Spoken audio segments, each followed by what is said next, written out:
Kisah ini dimulai dengan Kelvin, yang menceritakan bahwa ia meninggal akibat kesalahan seorang dewi. Sebagai kompensasi, dewi tersebut memberinya kesempatan untuk memulai hidup baru di dunia lain. Setelah kilatan cahaya menyilaukan, ia akhirnya tiba di dunia barunya. Saat sadar, Kelvin merasa kebingungan karena tak tahu di mana ia berada akibat kehilangan ingatan. Tiba-tiba, sebuah layar mengambang muncul di hadapannya. Ketika ia menyentuh tombol, mulai, dewi itu memberitahunya bahwa ia telah bereinkarnasi di dunia baru, lengkap dengan semua konsekuensinya. Sang dewi juga menjelaskan bahwa dunia ini penuh dengan pedang dan sihir, serta bahwa Kelvin telah menerima keterampilan yang ia pilih sebelumnya. Mengikuti instruksi dewi, Kelvin membuka menu statusnya dan melihat berbagai statistik serta kemampuan yang kini dimilikinya. Ia sangat puas dengan pilihannya dan merasa bersemangat untuk memulai petualangan barunya sebagai seorang pemanggil. Tak lama setelah itu, Dewi memberitahunya bahwa langkah pertama yang harus ia lakukan adalah menuju kota terdekat dan mendaftar di guild petualang. Dengan tekad baru, Kelvin pun memulai perjalanannya melintasi hutan.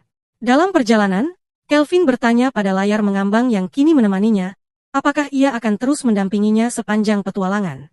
Layar tersebut, yang bernama Mevina, menjawab bahwa ia akan selalu berada di sisinya, karena Kelvin sendiri yang meminta agar ia menjadi pelayannya. Setelah melewati perjalanan panjang, akhirnya mereka tiba di kota Park.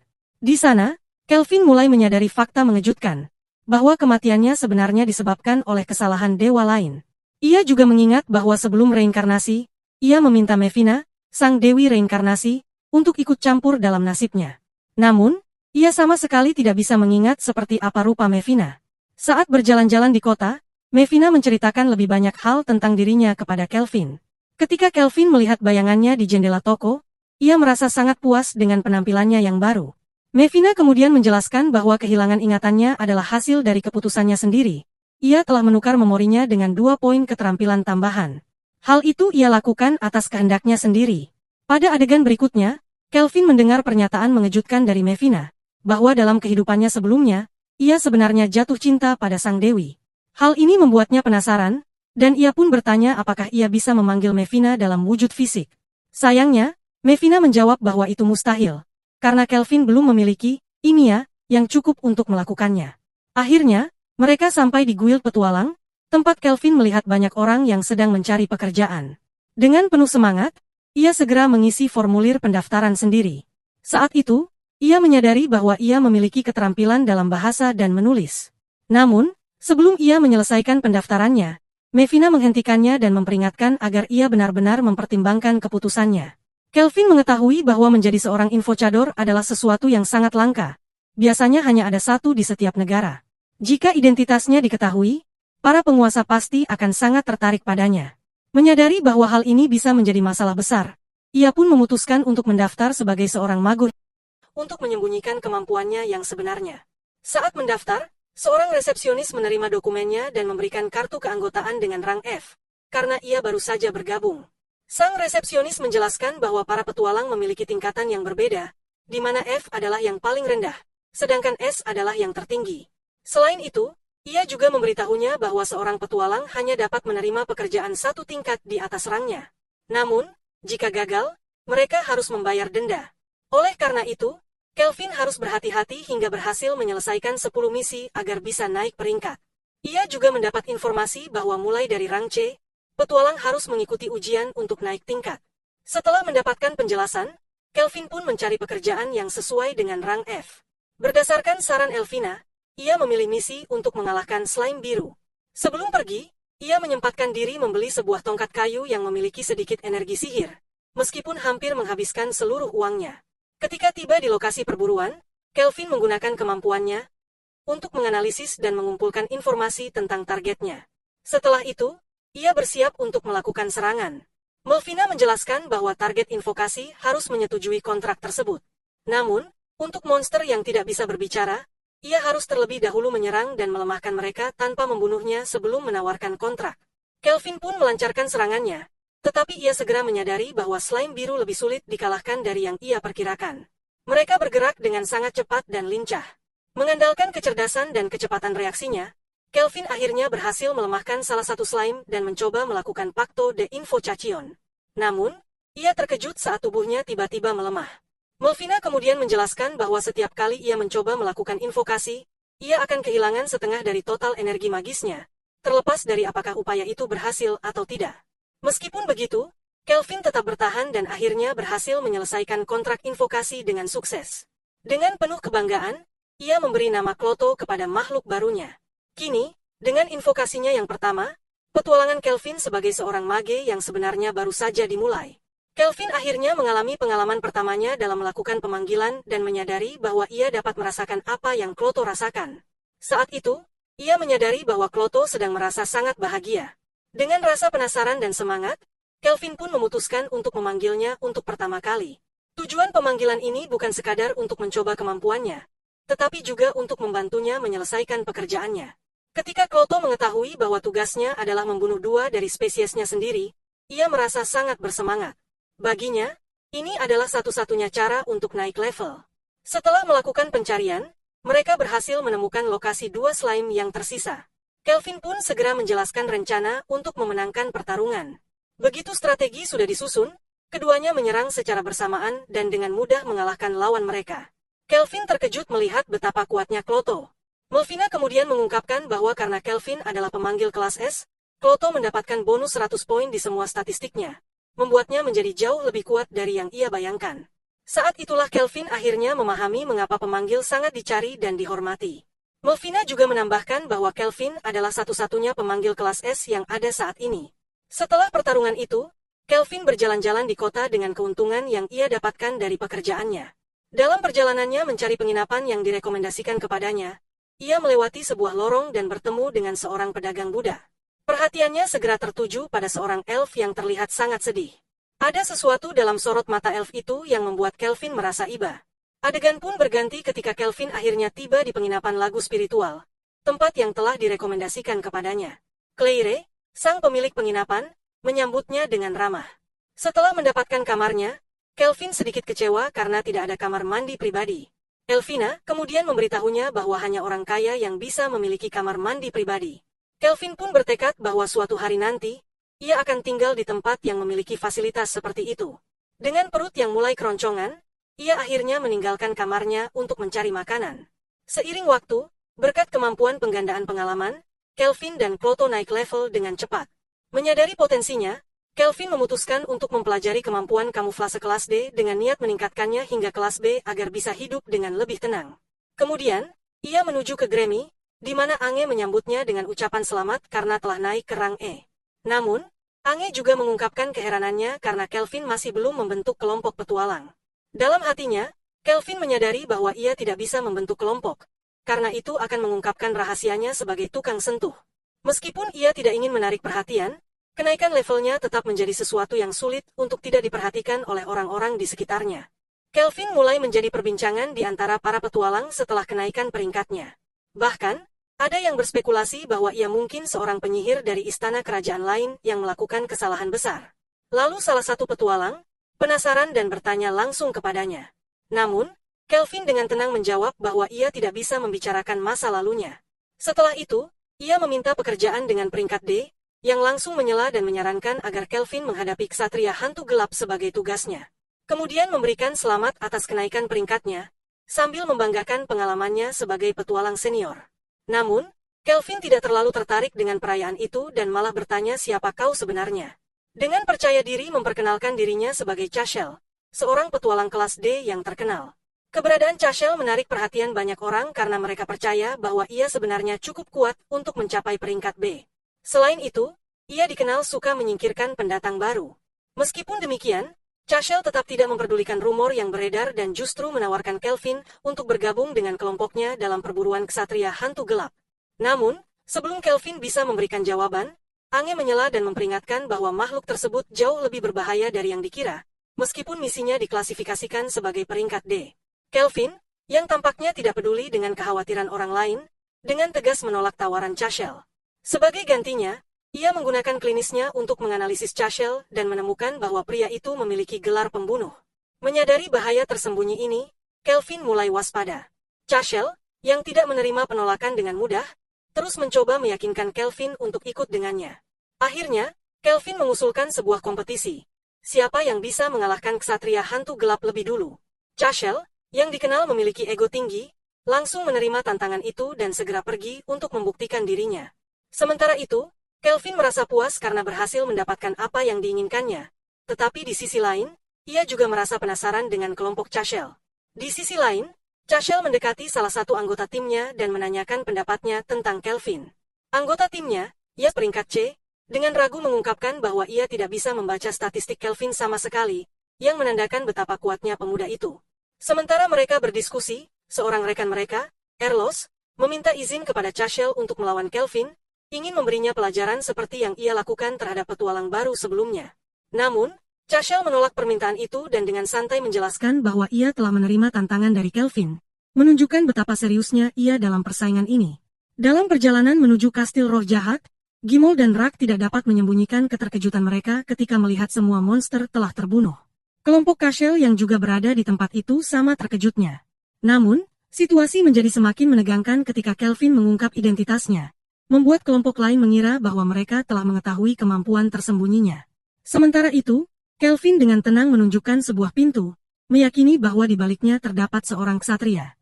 Akan tetapi, kelompok Chashel hanya menertawakannya, menganggap Kelvin tidak cukup kuat untuk menghadapi ksatria tersebut, sehingga memilih menunggu daripada langsung bertarung. Namun, Kelvin segera membalikkan keadaan dengan menyatakan bahwa dia telah menyadari rencana mereka sejak awal dan justru ingin bertarung melawan mereka. Saat mendengar hal ini, Gimol mulai merasa cemas, terutama setelah menyadari bahwa kelompok mereka telah terbongkar. Dengan penuh kekhawatiran, dia bertanya apakah Kelvin sebenarnya adalah seorang pemburu hadiah. Kelvin sendiri tampak terkejut mendengar bahwa mereka memang sedang menjadi target pencarian. Namun, tanpa banyak basa-basi, dia hanya mengucapkan semoga beruntung dalam menghadapi pertempuran. Kelvin kemudian memprovokasi Rak, si raksasa bertubuh besar, agar menyerangnya terlebih dahulu. Tertipu oleh emosinya sendiri, Rak pun akhirnya jatuh ke dalam jebakan Kelvin. Chashel dan Gimol menjadi semakin waspada saat menyaksikan kekuatan Kelvin yang jauh lebih besar dari yang mereka kira. Dalam sekejap, dia mengeluarkan serangan yang bahkan tidak dapat dideteksi oleh Gimol.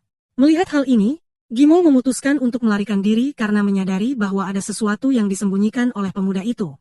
Namun, Chashel, yang ingin membuktikan kekuatannya, justru memilih tetap bertarung. Kelvin kemudian memanggil Klotho, yang telah berevolusi menjadi slime Gloton, untuk menghadapi Gimol.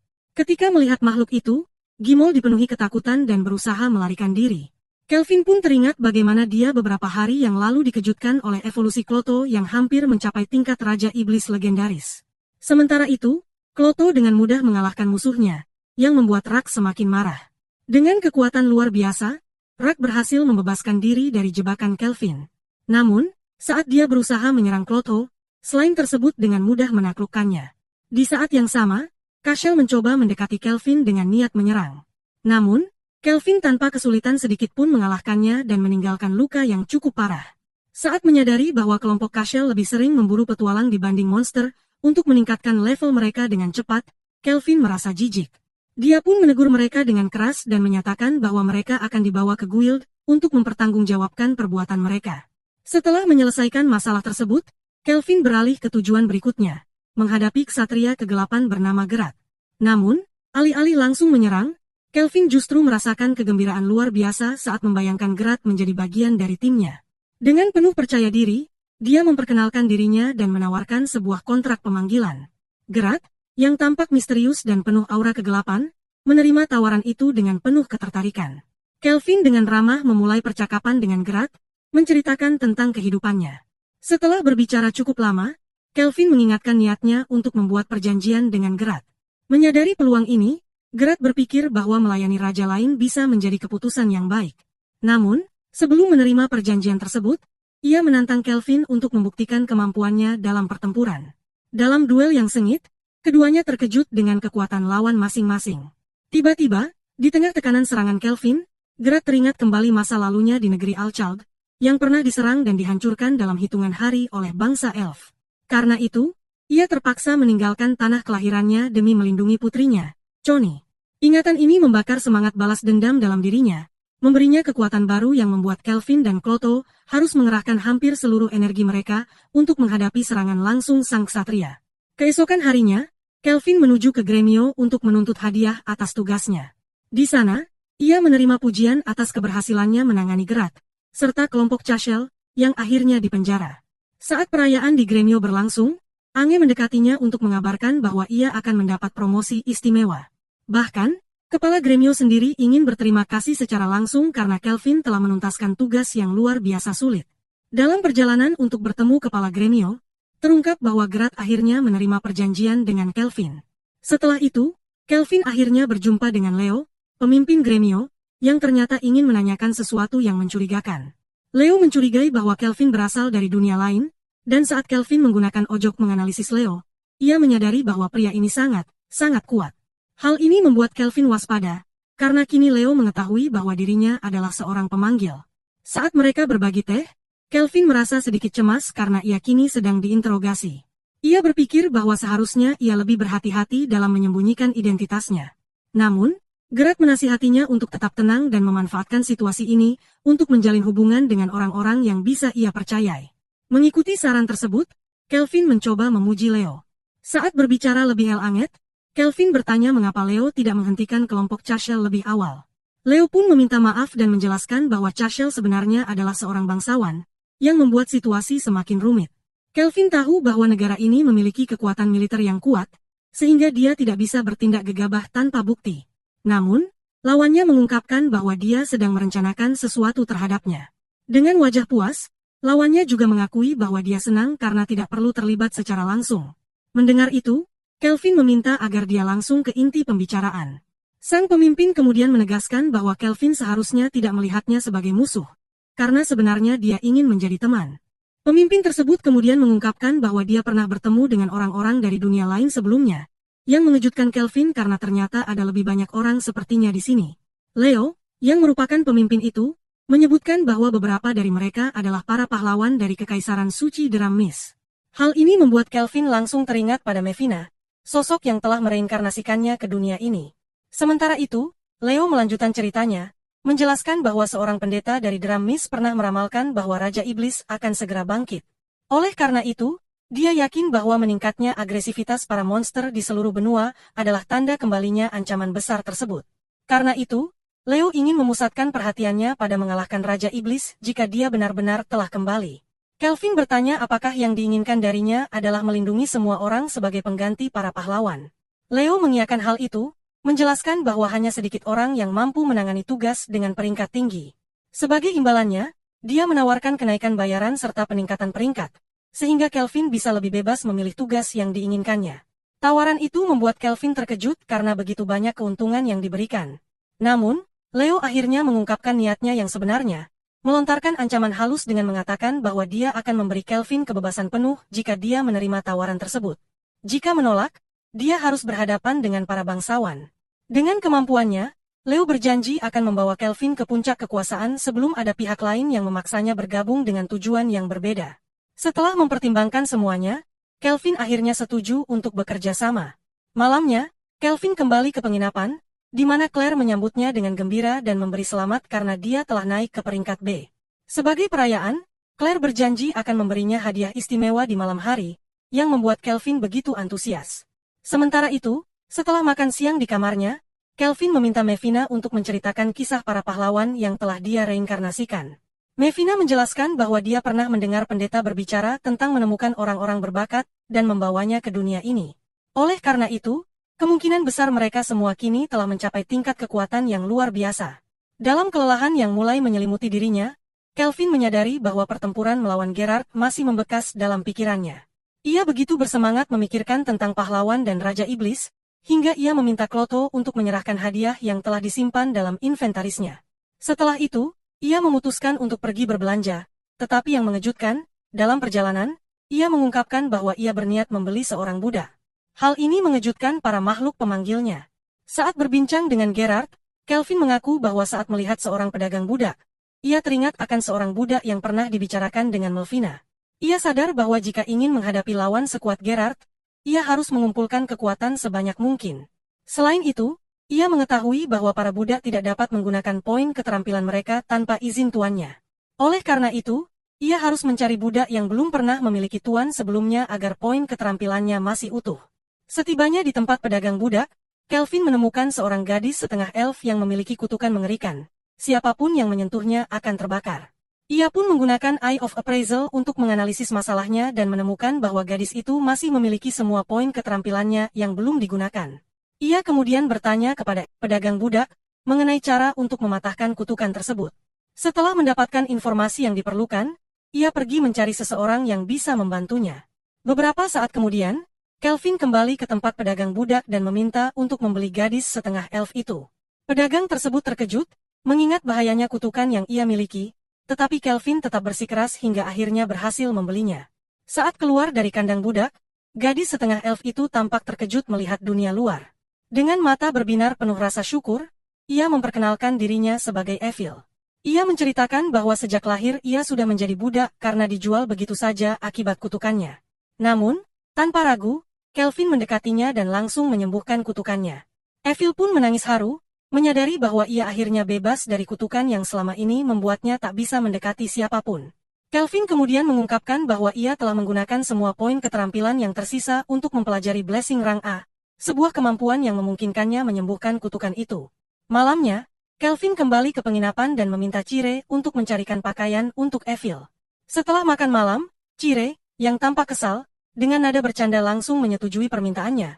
Mengatakan bahwa seorang gadis manis seperti Evil tidak seharusnya mengenakan pakaian compang-camping. Membawanya bersamanya untuk memandikannya, sehingga setelah waktu yang cukup lama, ia bisa memperkenalkannya kembali kepada Kelvin. Saat melihatnya, Kelvin terkejut oleh betapa cantiknya dia, dan hal itu membuat Evil merasa sangat gugup. Pada malam harinya, mereka semua makan malam bersama, dan Kelvin menunjukkan kepada Evil kemampuan invokasinya, sambil mengingatkannya untuk menyimpan rahasia. Selain itu, ia juga mengajarinya teknik yang sama dan membiarkan Evil memilih beberapa kemampuan lainnya agar dia bisa belajar mengambil keputusan sendiri. Meskipun semuanya berjalan lancar, Kelvin menghadapi masalah karena tidak ada lagi tempat tidur yang tersedia, sehingga ia harus mencoba tidur bersama Evil. 1 bulan setelah Evil bergabung dengan Kelvin, mereka pindah ke hutan ungu gelap. Kelvin bercerita bahwa selama ini mereka telah bekerja keras dan meningkatkan level. Evil menggunakan poin yang diperolehnya untuk meningkatkan keterampilan dalam klarividensi dan menjahit, yang akhirnya memungkinkannya menciptakan pakaian pelayan khusus untuk bertarung. Saat Evil melancarkan serangan dengan busur milik Kelvin, ia mengungkapkan bahwa dirinya telah memperoleh teknik yang sangat kuat. Kemudian, Kelvin dan teman-temannya kembali ke guild untuk mengambil hadiah mereka. Ange memberitahu Kelvin bahwa jika ia menyelesaikan 1 misi lagi, ia bisa mengikuti ujian untuk naik ke peringkat A. Kabar ini membuat Evil sangat bahagia, dan Kelvin pun memberinya selamat karena telah mencapai peringkat C, serta menyemangatinya untuk terus naik ke peringkat B. Namun, ia juga tertawa mengingat kejadian dalam ujian terakhir Evil, di mana ia secara tidak sengaja menembakkan panah ke kepala sang penguji, Urt. Setelah itu, Ange memberitahu Evil tentang toko permen barunya dan mengajaknya pergi bersama. Evil dengan senang hati menerima ajakan itu dan bahkan mengundang Kelvin untuk ikut serta. Adegan pun berganti, memperlihatkan Kelvin yang mengeluh karena secara tidak sadar telah menerima ajakan untuk pergi kencan. Ia berpikir bahwa jika Mevina ada di sana, pasti dia akan memarahinya. Ia pun teringat bahwa Mevina pergi hingga esok hari dengan alasan harus melakukan ramalan. Tak lama kemudian, Ange tiba di tempat Kelvin dan menunggu Evil datang. Saat Evil akhirnya muncul, semua orang terkejut dengan kecantikannya. Mereka pun memutuskan untuk pergi makan bersama. Namun, saat makan, Evil mulai bersikap seperti pelayan, yang membuat Kelvin merasa tidak nyaman dan memintanya untuk tidak melakukan hal itu. Keadaan menjadi semakin canggung ketika Evil mencoba menyuapi Kelvin, yang membuat Ange menatap mereka dengan geli.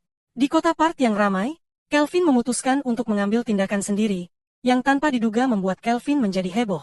Kegaduhan ini menarik perhatian orang-orang di sekitar mereka, yang mulai berbisik-bisik, bertanya-tanya apakah mereka bertiga terlibat dalam semacam kisah cinta segitiga. Mendengar gumaman itu, Kelvin segera menyarankan agar mereka membawa makanan ke penginapan. Tetapi keputusan ini justru semakin memicu rasa penasaran di antara kerumunan, yang membuat Kelvin merasa kesal. Tiba-tiba, seorang bangsawan bernama Tabra muncul dan dengan nada meremehkan menegur mereka, mengatakan bahwa para rakyat jelata tidak seharusnya berperilaku seperti itu di depan umum. Tanpa peringatan, dia menggebrak meja mereka. Terkejut dengan tindakan kasar itu, Kelvin menuntut penjelasan, tetapi sebaliknya, para pengawal Tabra justru memerintahkannya untuk berlutut.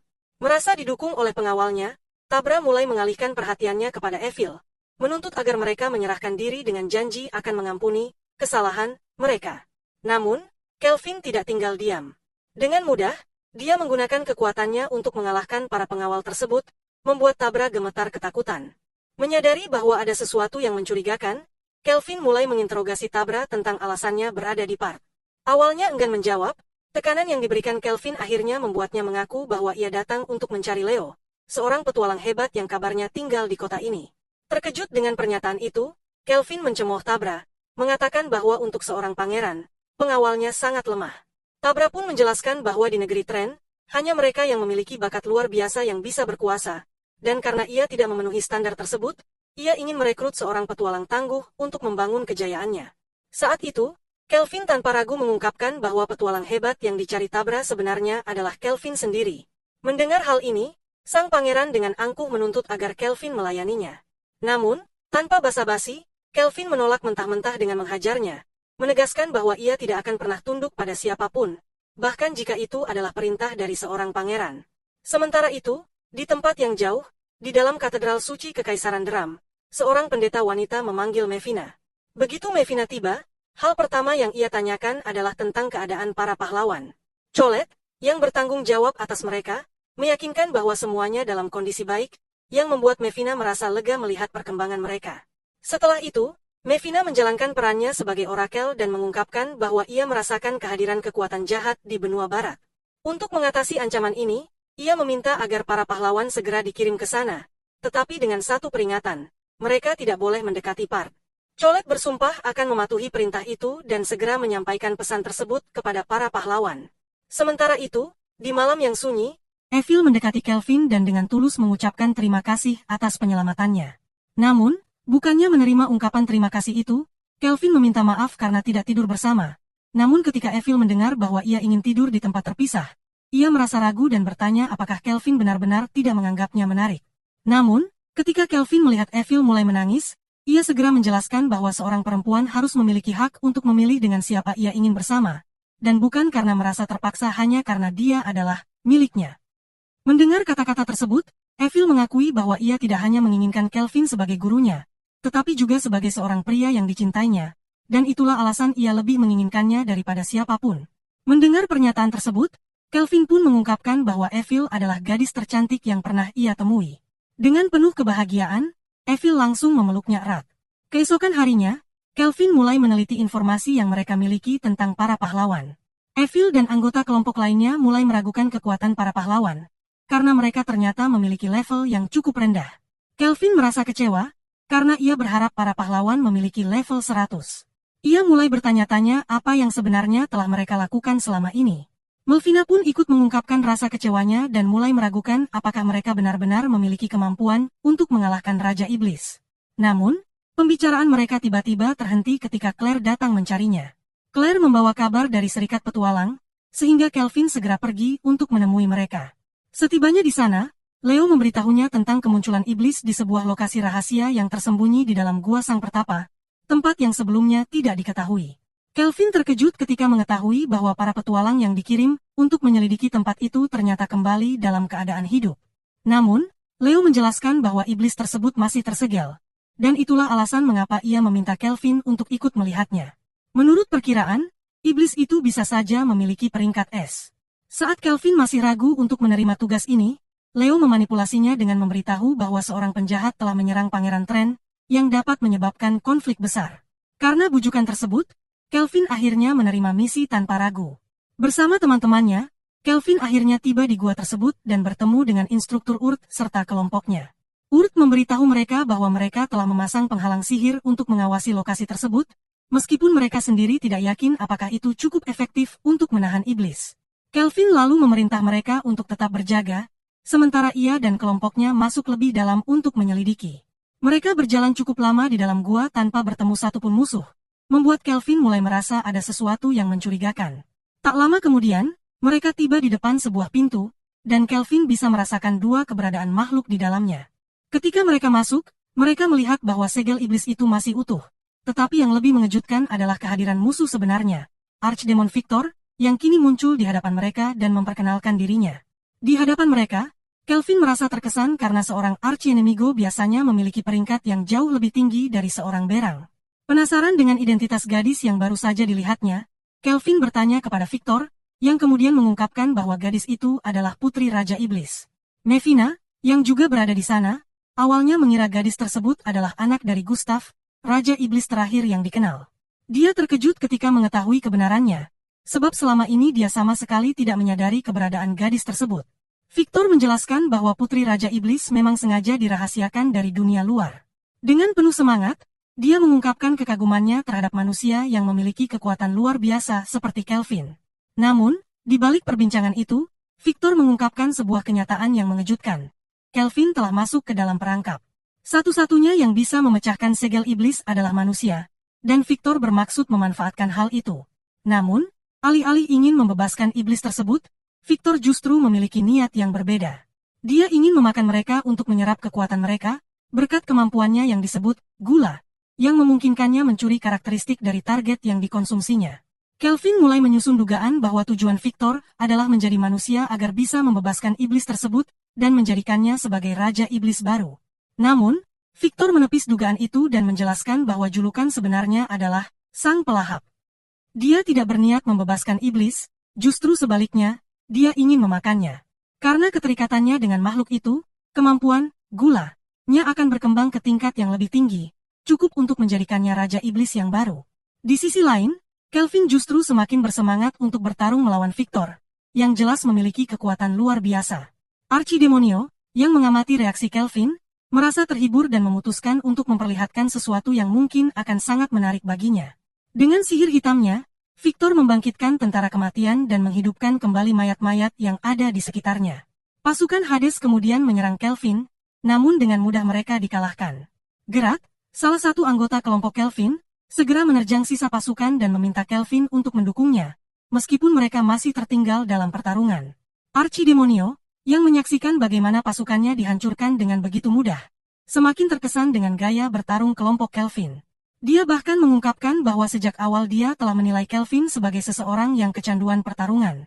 Dengan senyuman lebar di wajahnya, Kelvin membenarkan hal itu dan mengakui bahwa dirinya memang tidak bisa menahan keinginannya untuk bertarung. Mendengar pengakuan itu, Victor berjanji akan menghapus senyum tersebut dari wajahnya. Dia kemudian menggunakan trik asap sebagai pengalih perhatian sebelum meluncurkan serangan mendadak. Namun, Kelvin dengan insting tajamnya segera menyadari serangan tersebut dan memberi instruksi kepada untuk bersiap menghadang. Victor, meskipun terkejut dengan kepekaan Kelvin, tetap berhasil menyerang JAD. Kelvin pun tercengang ketika melihat bagaimana masih mampu bertahan, berkat armor khususnya yang mampu meredam sebagian besar serangan. Pertarungan pun semakin memanas, dengan kedua pihak menunjukkan kekuatan mereka yang sesungguhnya. Setelah bertarung sengit, Victor kembali menyerang dengan kecepatan luar biasa, kali ini tanpa memberi kesempatan bagi lawannya untuk mendeteksi pergerakannya. Melvin, yang mulai terdesak, meminta Kloto untuk menyerang karena serangan fisik tidak berdampak padanya.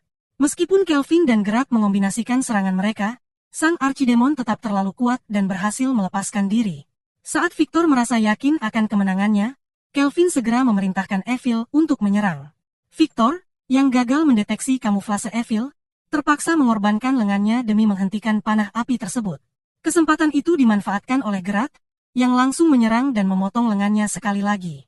Alih-alih marah, Archidemon itu justru terpesona dengan kekuatan mereka, tersenyum, dan menyatakan bahwa pertempuran ini baru saja dimulai. Tanpa ragu, ia menunjukkan kekuatannya yang sebenarnya dengan melantunkan mantra sihir tingkat tinggi. Kelvin, yang menyadari bahaya, segera memerintahkan timnya untuk menyerang agar mantra tersebut tidak sempat diselesaikan. Namun, mereka terlalu lambat. Victor kini menyerang mereka dengan kekuatan penuh. Kelvin pun memerintahkan Gerak untuk menggunakan seluruh kekuatannya dalam bertahan demi memberi mereka waktu. Meskipun Gerak berusaha keras, Victor tetap mampu menembus pertahanannya dan bersiap menghabisinya. Namun, di saat kritis, Evil melancarkan serangan untuk menyelamatkan rekannya. Archidemon itu berhasil menangkis serangan dan bersiap menghadapi serangan baru yang akan mengenainya. Menyadari situasi ini, Kelvin yakin bahwa kemenangan sudah di depan mata. Ia pun memerintahkan Kloto untuk menyerang. Kloto, sang slime, melepaskan semua senjata terkutuk yang telah diciptakan oleh Kelvin menggunakan kemampuannya, memberikan waktu yang sangat berharga bagi rekan-rekannya. Akhirnya, dengan serangan gabungan yang dahsyat, kelompok itu berhasil melemahkan sang Archidemon. Dengan sisa kekuatannya, Victor menyadari bahwa Putri Raja Iblis sedang dalam bahaya dan memilih untuk melindunginya dengan napas terakhirnya. Saat itu, Kelvin mendekatinya dan bertanya mengapa ia berbohong bahwa ia akan memakan Putri Gustav. Victor mengungkapkan bahwa ia hanya berkata demikian agar Kelvin bertarung dengan segenap kekuatannya. Ia juga mengaku bahwa Gustav telah mempercayakan putrinya kepadanya. Dalam ingatan yang muncul setelahnya, terlihat bagaimana Victor dulunya bertugas melatih Sera. Namun, suatu hari, seorang pahlawan menyerang kediaman mereka untuk mencari Gustav. Demi melindungi putrinya, Gustav memerintahkan Victor untuk menjaga keselamatannya. Bahkan jika itu berarti harus berbohong dan berpura-pura menjadi musuh. Victor menceritakan bahwa ketika Gustav meninggal, sihirnya pun aktif, mengirimkan Sera ke sebuah tanah yang jauh di mana dia bisa hidup dengan bahagia. Karena alasan ini, Sera bersembunyi di tempat tersebut, menunggu saat di mana sang pahlawan akan mati. Rencananya adalah membebaskannya di zaman penuh kedamaian dan harmoni, di mana Sera bisa menjadi Raja Iblis yang baru. Setelah menyadari kegagalannya, sang Archidemon meminta Kelvin untuk mengizinkan Sera bergabung dengan kelompoknya. Ia pun menyarankan agar rantai yang mengikat Sera dihancurkan, karena kemungkinan besar dia bisa mendengar percakapan ini. Kelvin akhirnya memutuskan untuk memenuhi permintaan itu dan membangunkan Sera. Saat terbangun, Sera mengeluh tentang apa yang telah dilakukan oleh ayahnya dan Victor.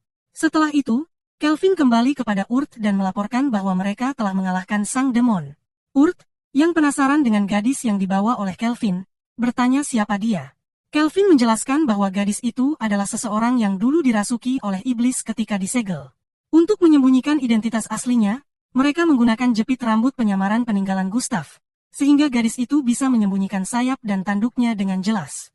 Kelvin lalu memberitahu Urt bahwa dia ingin membawa gadis itu untuk beristirahat, jadi mereka harus segera pergi. Kemudian, terungkap bahwa Jart bertingkah aneh karena sedang dalam proses evolusi. Mevina memberitahu Kelvin bahwa seorang ksatria telah berevolusi menjadi Kapten Kegelapan, makhluk yang sangat kuat dengan peringkat S. Di adegan berikutnya, Kelvin mendekati Sera yang kini terlihat lebih tenang. Dia bertanya apakah Sera benar-benar ingin menjadi pelayannya, mengingat dia adalah putri Raja Iblis yang suatu hari nanti bisa menjadi ancaman serius.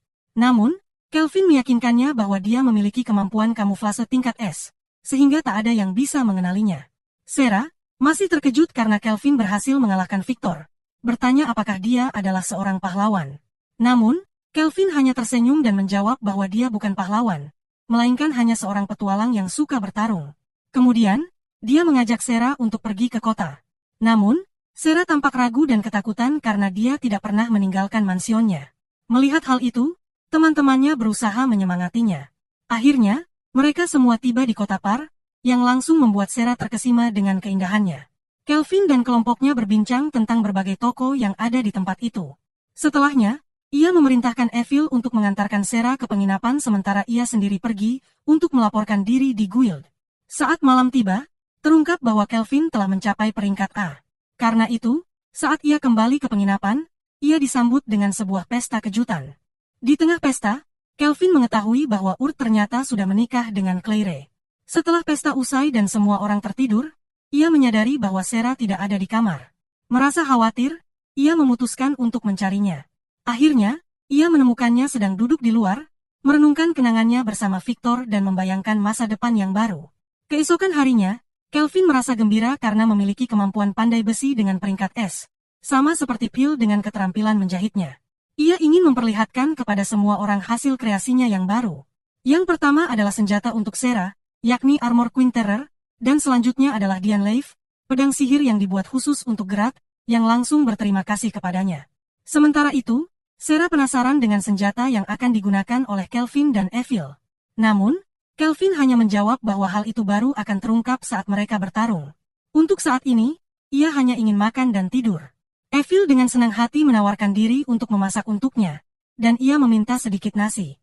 Sayangnya, tidak ada yang tahu apa itu nasi. Dan saat Kelvin memohon untuk mendapatkannya, mereka justru mengira ia sudah kehilangan akal. Beberapa waktu kemudian, kelompok itu melanjutkan perjalanan menuju Torag. Sera terlihat sangat antusias melihat berbagai hal baru di sepanjang perjalanan. Sambil berbincang dengan Phil, Kelvin mengungkapkan bahwa tujuan perjalanan ini adalah untuk memenuhi janji yang ia buat kepada Victor, memperlihatkan dunia kepada Sera. Namun, ada alasan lain, yaitu keinginannya untuk mengunjungi negeri itu karena memiliki banyak persediaan nasi. Di sisi lain, Kelvin cukup terkejut karena Leo mengizinkan mereka pergi tanpa perlu membujuknya. Ia juga menjelaskan bahwa dirinya belum bisa memanggil Mevina, karena gadis itu memutuskan untuk mengambil waktu libur guna melatih avatarnya. Jika semuanya berjalan lancar, Kelvin akan bisa memanggilnya kembali. Sebelum berangkat, ia berjanji kepada Mevina bahwa ia akan melakukannya, agar gadis itu juga bisa merasakan cinta selama perjalanan mereka. Saat perjalanan, Sarah memperhatikan bahwa ada orang-orang yang mengamati mereka secara diam-diam. Ia pun bertanya kepada Kelvin, tetapi pemuda itu hanya menjawab bahwa ia sudah menyadarinya dan tidak terlalu memikirkannya. Namun, tiba-tiba, seorang gadis muncul secara misterius. Saat kereta yang mereka tumpangi berhenti, sekelompok orang muncul dan berusaha merampok mereka. Namun, Sarah, yang tetap tenang, langsung mengenali mereka sebagai kelompok terkenal. Mendengar nama itu, sang kusir menjadi sangat ketakutan. Namun, Kelvin, setelah memeriksa statistik mereka, justru merasa frustrasi karena para bandit itu ternyata sangat lemah. Tanpa ragu, ia memerintahkan Sarah untuk mengurus mereka. Sarah turun dari kereta dan berdiri di hadapan para bandit, yang segera mulai menertawakannya. Mereka mengira dirinya hanya wanita biasa yang tak berdaya. Namun, saat mereka mencoba menyerangnya, Sarah dengan mudah mengalahkan mereka. Dia bahkan mengeluh karena mengira para bandit itu akan memberikan perlawanan yang lebih sengit. Salah satu bandit, seorang pria bernama Gilda, yang memiliki kekuatan lebih dari 200, mencoba menyerang Sarah.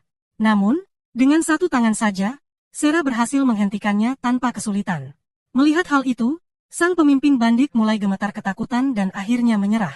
Meskipun begitu, dia tetap memperingatkan mereka agar tidak merasa terlalu percaya diri karena bosnya memiliki level 70. Mendengar hal ini, Kelvin tertarik dan meminta lebih banyak informasi dari sang pemimpin bandit.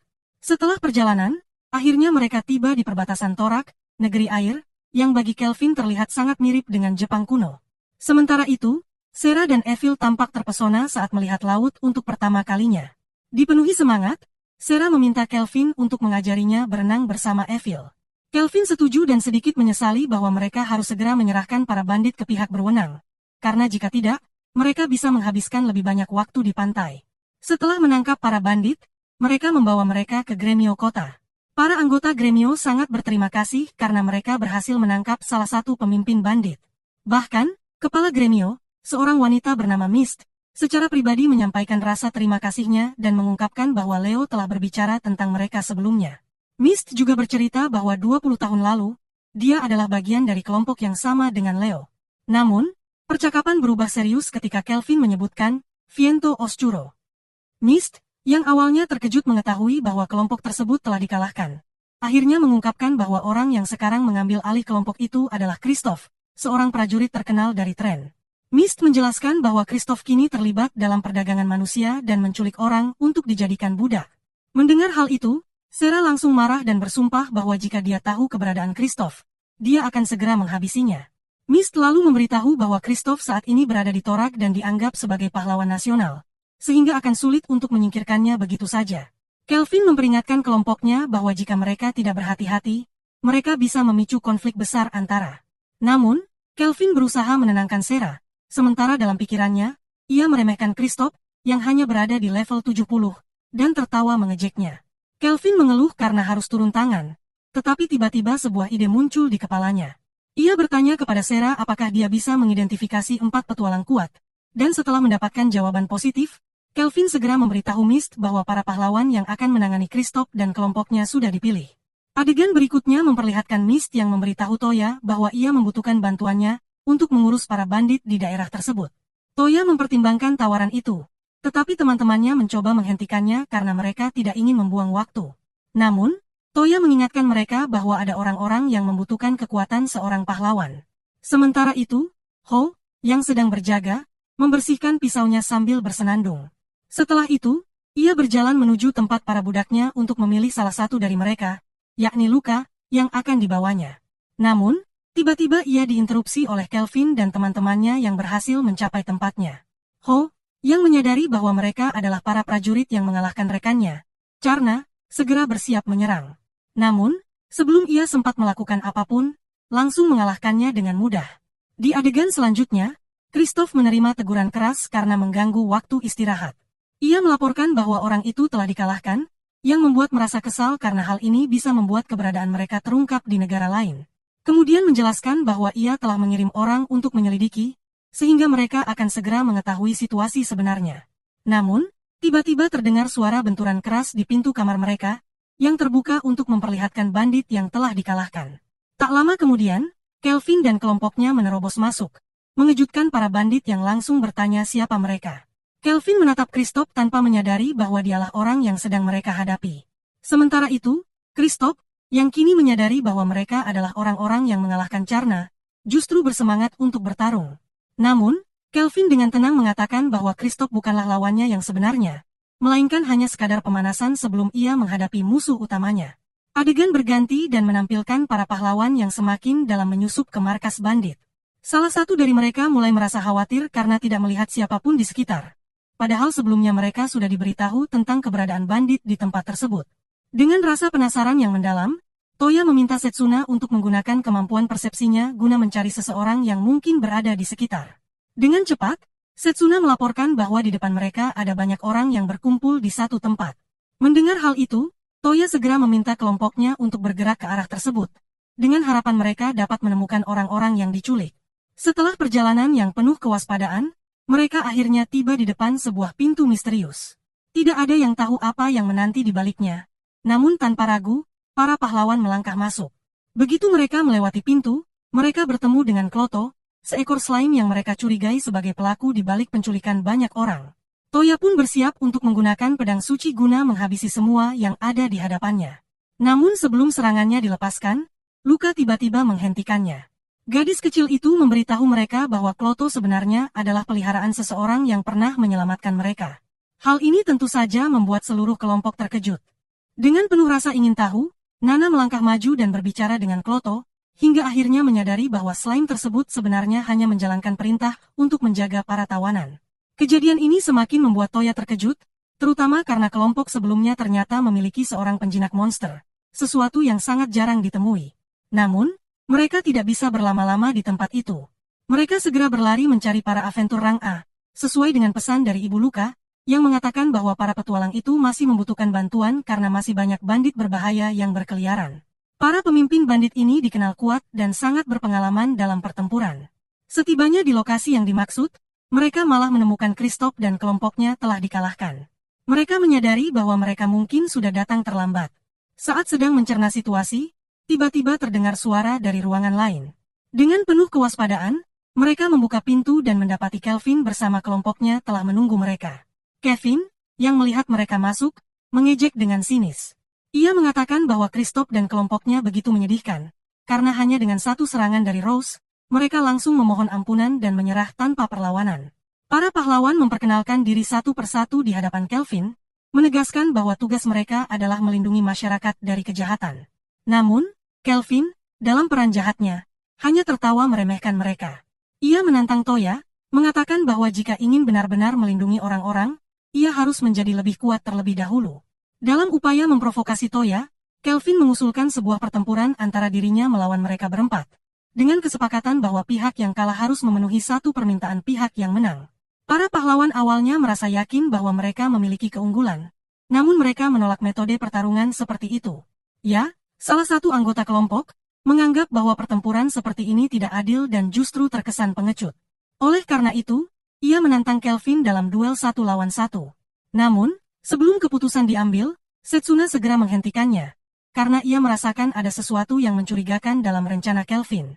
Setsuna mengusulkan agar mereka semua bertarung bersama melawannya, dan akan mendukung gagasan itu, menyadari bahwa mereka tidak boleh jatuh ke dalam jebakan musuh mereka. Toya merasa bahwa dirinya memiliki kekuatan sihir lebih besar dibandingkan Kelvin, dan setelah mendengar komentar dari rekan-rekannya, akhirnya ia menerima tantangan tersebut. Dalam adegan selanjutnya, semua orang berpindah ke tempat yang lebih nyaman untuk bertarung.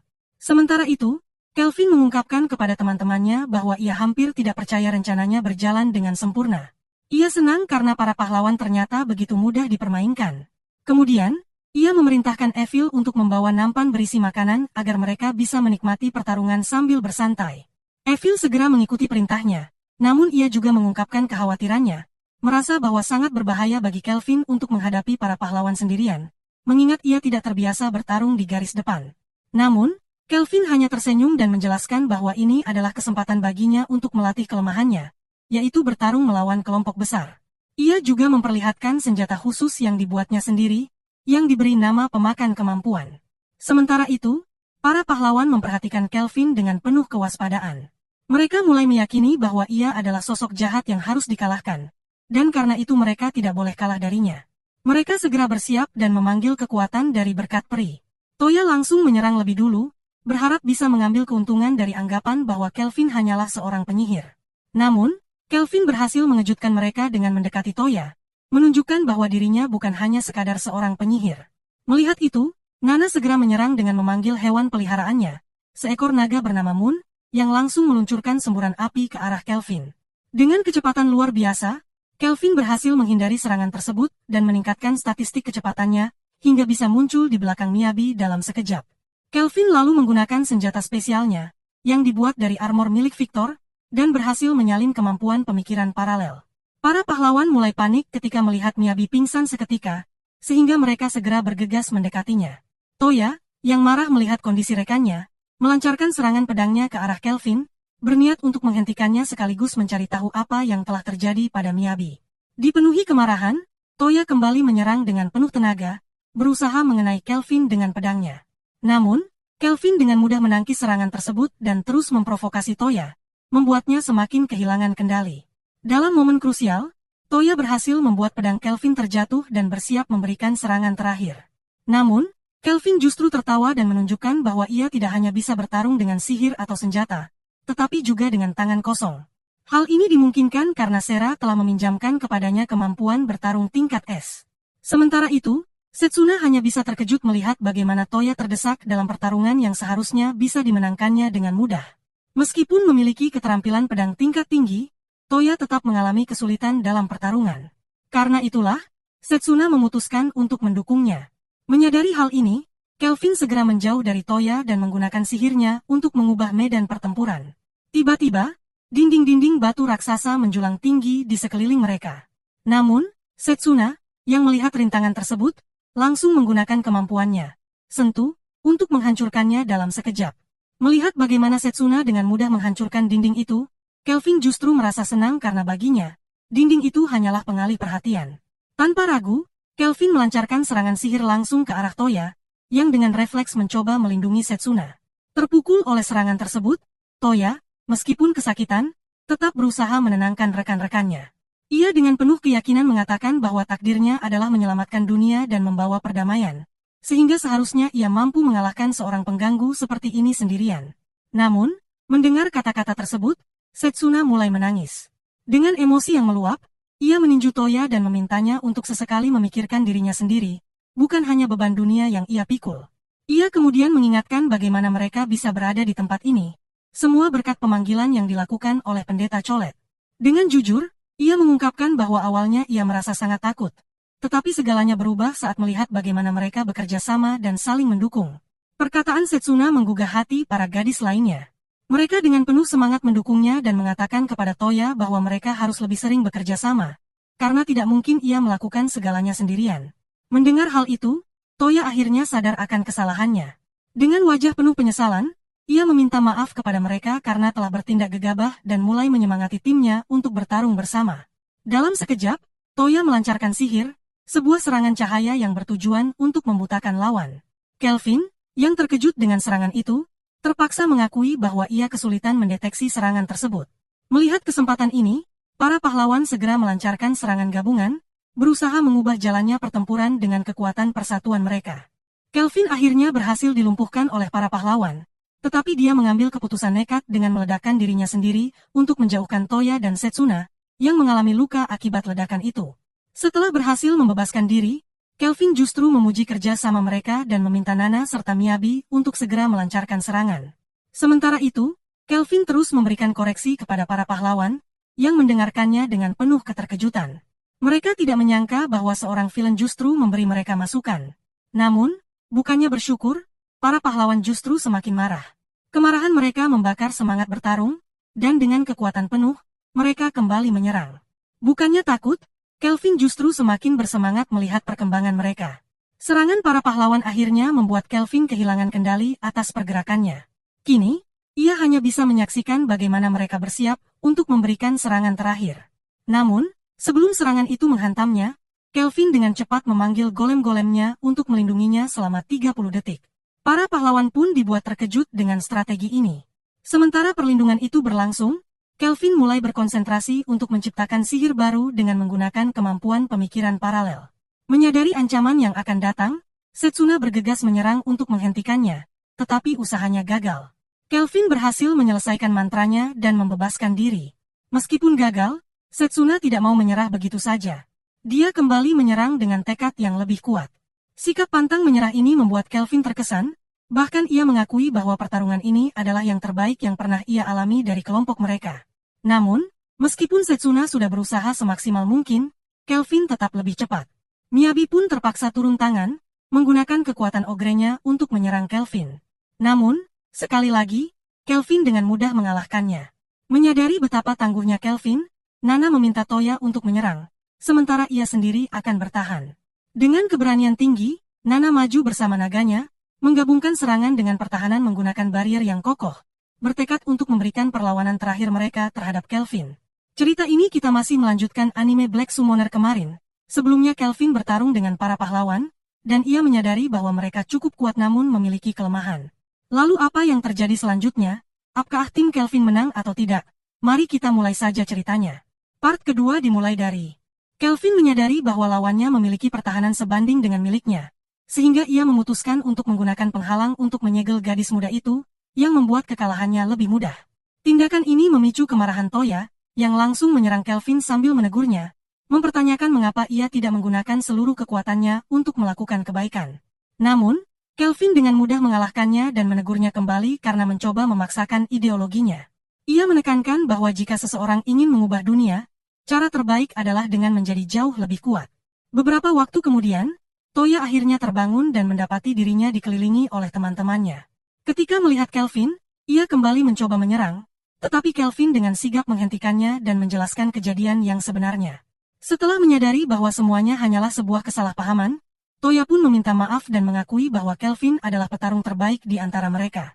Mendengar pengakuan itu, Kelvin tertawa dan dengan santai mengajukan permintaan sebagai syarat kemenangan. Seluruh kelompok Toya harus menanggalkan pakaian mereka sebagai hukuman.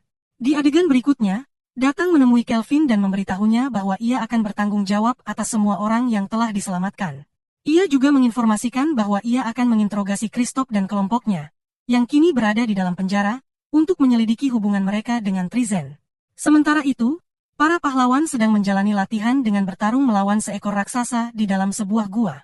Setsuna memperingatkan Toya agar lebih berhati-hati karena monster tersebut sedang mengumpulkan energi listrik.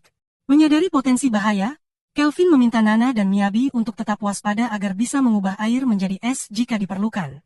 Dari kejauhan, Kelvin mengamati para pahlawan, lalu Sera mendekatinya dan bertanya mengapa ia memutuskan untuk melatih mereka. Dengan santai, Kelvin menjawab bahwa ia tidak memiliki alasan khusus, hanya saja mereka adalah pahlawan yang dipilih oleh Melvina.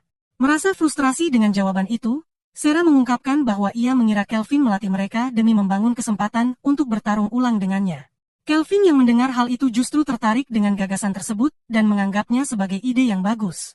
Sementara itu, para pahlawan akhirnya berhasil mengalahkan raksasa, dan Kelvin pun mengumumkan bahwa saatnya mereka makan. Saat makan bersama, Setsuna berbincang dengan Toya tentang bagaimana para penguasa di dalam labirin semakin kuat selama Raja Iblis masih hidup. Toya menimpali bahwa hal tersebut juga pernah dikatakan oleh Cholet. Dan seketika nama itu menarik perhatian Kelvin, yang kemudian mulai menggali informasi lebih lanjut. Cholet mendengarkan dengan seksama saat Toya menceritakan tentang hari ketika mereka dipanggil. Saat mendengar cerita itu, Kelvin mulai berpikir bahwa mereka berpindah dunia tanpa harus mati dan merasa mulai memahami bagaimana mekanismenya bekerja. Namun, ia segera mengalihkan pembicaraan dan bertanya apa yang akan mereka lakukan jika menghadapi seorang bos dengan peringkat S. Toya tanpa ragu menjawab bahwa mereka akan melarikan diri. Namun, tiba-tiba, perhatian mereka beralih ke Sera, yang sedang memancing. Secara tidak sengaja, ia membangunkan bos Dungeon, seekor naga kegelapan berperingkat S. Kelvin segera bertanya kepada Toya apakah mereka benar-benar akan kabur, meninggalkan penduduk di daerah itu untuk menghadapi kehancuran akibat naga tersebut. Sementara Sera sibuk menahan monster itu, Toya tetap teguh pada pendiriannya dan menyatakan bahwa ia akan tetap mundur. Meskipun orang lain menyebutnya pengecut. Baginya, keselamatan rekan-rekannya lebih penting, dan jika harus melawan musuh yang begitu kuat, mereka harus memiliki rencana matang atau berlatih lebih keras terlebih dahulu. Mendengar hal itu, Kelvin tersenyum dan menyatakan bahwa Toya telah lulus ujian, lalu mengingatkannya agar tidak melupakan kata-katanya sendiri. Kelvin pun maju untuk mengalahkan monster tersebut dengan bantuan Sarah. Pada adegan berikutnya, terlihat momen perpisahan antara para pahlawan dan kelompok Kelvin. Kelvin memberikan mereka beberapa liontin buatannya sendiri, menjelaskan bahwa benda itu bisa digunakan sebagai jimat pelindung. Toya menerima hadiah itu dengan rasa syukur dan berjanji bahwa ketika mereka bertemu lagi, seluruh kelompoknya akan menjadi lebih kuat. Saat Kelvin melihat kapal para pahlawan berlayar menjauh, ia bertanya kepada Geralt tentang lokasi Kekaisaran Elisea. Setelah mendapatkan jawaban, ia bertanya apakah mereka memiliki peluang untuk mengalahkannya. Geralt terkejut karena Kelvin mengingat detail ini, namun ia mengakui bahwa hal itu memang mungkin dilakukan. Kelvin tersenyum dan mengatakan bahwa sebelum menghadapi Kekaisaran, mereka harus lebih dulu melawan lebih banyak monster di wilayah ini. Mendengar itu, Geralt merasa kagum dan semakin mengagumi Kelvin, menganggapnya sebagai sosok yang luar biasa. Sementara itu, Evil, yang mendengar percakapan mereka, menambahkan bahwa selain kuat, Kelvin juga merupakan orang yang baik hati. Kelvin terkejut, lalu mengungkapkan bahwa liontin yang ia berikan kepada para pahlawan tidak hanya meningkatkan statistik mereka, tetapi juga memiliki fungsi rahasia. Tak lama kemudian, Sarah mendekat dan memberitahu mereka bahwa seorang utusan dari guild datang untuk mencari Kelvin. Mendengar hal itu, Kelvin menjadi sangat bersemangat dan merasa bahwa inilah saat yang telah ia tunggu. Ia pun mengungkapkan bahwa karena perbuatan mereka, raja negara tersebut ingin bertemu dengan mereka. Adegan kemudian berganti, menunjukkan bagaimana Kelvin dan kelompoknya tiba di depan kastil raja. Saat melihat bangunan itu, ia berpikir bahwa kastil tersebut memiliki nuansa khas Jepang. Sementara itu, Geralt menyadari sesuatu, raja pertama Torak ternyata berasal dari dunia lain, dan itulah alasan mengapa tempat ini terasa begitu berbeda. Tsubaki Fujiwara, gubernur dari Torak, menyambut para pahlawan dengan sikap ramah. Ia berterima kasih atas bantuan mereka dalam menumpas ancaman yang telah mengganggu wilayahnya. Namun, ia meminta mereka untuk mengangkat kepala, karena tidak terlalu menyukai formalitas yang berlebihan. Ia mengungkapkan bahwa, dalam keadaan normal, sebuah perayaan besar pasti akan diadakan. Tetapi situasi yang melibatkan Trysen membuat hal itu mustahil. Meskipun begitu, ia tetap ingin memberikan hadiah kepada mereka dan bertanya apakah mereka menginginkan sesuatu sebagai bentuk apresiasi. Kelvin dengan santai menyatakan bahwa mereka tidak menginginkan barang atau hadiah berharga, melainkan hanya meminta izin untuk membeli sedikit hasil panen khusus yang hanya tersedia di tempat itu. Permintaan yang sederhana ini membuat Tsubaki tertawa, karena ia sebelumnya mengira mereka akan meminta sesuatu yang lebih mewah atau bernilai tinggi. Dengan senyum lebar, ia mengatakan bahwa mereka bisa mengambil sebanyak yang mereka inginkan tanpa harus membayar. Sebagai tambahan, ia juga telah menyiapkan sebuah jamuan kecil untuk mereka. Begitu hidangan tersaji, Kelvin tanpa ragu langsung menyambar nasi dan, setelah suapan pertama, ia berseru penuh kegembiraan. Ia pun bercerita bagaimana semua orang menikmati makanan khas Jepang, serta mengungkapkan fakta menarik bahwa Geralt ternyata sangat menyukai alkohol. Beberapa hari berlalu, dan Kelvin bersiap untuk makan seperti biasa. Sambil menikmati makanannya, ia bertanya kepada Evil tentang keberadaan yang lain, lalu memuji keahliannya dalam memasak makanan Jepang. Evil tersenyum bangga, berterima kasih dan mengungkapkan bahwa Ratu Tsubaki telah memberinya beberapa buku yang mengajarinya cara memasak nasi dan berbagai hidangan Jepang. Beberapa bulan kemudian, kejutan lain terjadi. Tsubaki muncul di kamar Kelvin saat ia sedang bersiap untuk makan. Kelvin, bingung, bertanya mengapa seorang ratu datang untuk makan bersamanya. Dengan santai, Tsubaki menjelaskan bahwa alasan utamanya adalah keahlian memasak Evil, yang sangat ia nikmati. Tanpa ragu, ia langsung meminta agar Evil tetap tinggal di kastilnya, bahkan mengundang Kelvin untuk bekerja di Toras. Namun, Kelvin, yang merasa canggung, menjelaskan bahwa Evil tidak ingin menetap di sana, dan mereka harus segera kembali ke Tsubaki. Tepat saat ia mengungkapkan hal itu, Tsubaki, yang berada di dekatnya, semakin mendesak Kelvin untuk tetap tinggal dan bahkan menawarkan posisi sebagai pengawal pribadinya. Menyadari bahwa Tsubaki mulai menggoda dirinya, Kelvin dengan gugup segera menjauh dan menegaskan bahwa ia harus melanjutkan perjalanannya. Melihat tekadnya untuk pergi, Tsubaki akhirnya mengalah, tetapi dengan senyum hangat, ia mengatakan bahwa mereka akan selalu diterima kapanpun kembali ke negerinya. Sebagai tanda perpisahan, ia mengantar mereka menuju sebuah portal yang akan membawa mereka ke destinasi berikutnya. Setelah menggunakan teletransportasi, Kelvin akhirnya menyadari bahwa dalam identitas mereka, terdapat izin khusus dari administrator portal untuk menggunakannya. Hal ini membuatnya marah kepada Leo karena tidak memberitahunya tentang hal tersebut sejak awal. Meskipun begitu, akhirnya Kelvin dan kelompoknya kembali ke Part, di mana Evil segera bertanya mengenai tujuan mereka selanjutnya. Namun, Kelvin menjawab bahwa mereka baru saja kembali, sehingga hari itu mereka akan mengambil waktu untuk beristirahat. Selain itu, ia juga mengungkapkan rencananya untuk membeli sebuah rumah. Beberapa waktu kemudian, Kelvin membawa teman-temannya untuk melihat rumah yang baru saja ia beli. Mereka semua terkejut karena rumah itu sangat besar. Jauh lebih besar dari yang mereka bayangkan. Kelvin segera menyarankan agar semua orang memilih kamar masing-masing. Dengan wajah gugup, Evil meminta agar kamarnya ditempatkan di sebelah kamar Kelvin. Sementara itu, Gerard tampak tertarik dengan ruang bawah tanah, karena ia ingin menggunakannya sebagai tempat latihan. Kloto pun meminta izin untuk menggunakan halaman belakang rumah tersebut. Setelah semuanya merasa puas dengan pembagian ruangan, Kelvin menuju kamar mandi rumah yang menjadi alasan utama ia membeli tempat itu. Namun, sebelum sempat menikmati mandi pertamanya, bel rumah tiba-tiba berbunyi. Ia segera menuju pintu dan memperlihatkan kepada teman-temannya bahwa ia telah memutuskan untuk mempekerjakan Ruka dan ibunya, Elie, sebagai pelayan rumah mereka. Malam harinya, Kelvin merasa bahagia akhirnya bisa menikmati mandi yang lama dinantikannya. Saat berbaring di tempat tidur, ia mulai merasakan nostalgia terhadap ranjang di penginapan lama mereka. Namun, ketika hendak tidur, Melvina tiba-tiba datang dan memberitahunya bahwa sekarang ia sudah bisa memanggilnya. Dengan menggunakan sihirnya, Kelvin memanggil Dewi tersebut, dan saat melihatnya, ia langsung terpesona oleh kecantikannya. Keesokan paginya, Melvina sangat berterima kasih karena akhirnya bisa mencicipi masakan Evil yang telah lama dinantikannya.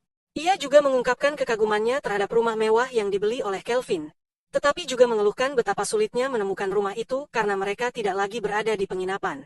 Sarah, yang duduk di meja makan bersamanya, penasaran dengan identitas Melvina yang begitu cantik dan bertanya kepada Kelvin siapa wanita itu. Tanpa ragu, Melvina langsung memperkenalkan dirinya kepada semua orang dan menjelaskan bahwa ia telah dipanggil pada malam sebelumnya. Di sisi lain, Gerard tampaknya sudah menduga bahwa Kelvin pasti akan membawa wanita lain ke dalam rumah mereka, yang langsung membuatnya panik. Namun, Melvina dengan santai mengoreksi pernyataan tersebut dan menyatakan bahwa ia sebenarnya adalah istri dari Kelvin.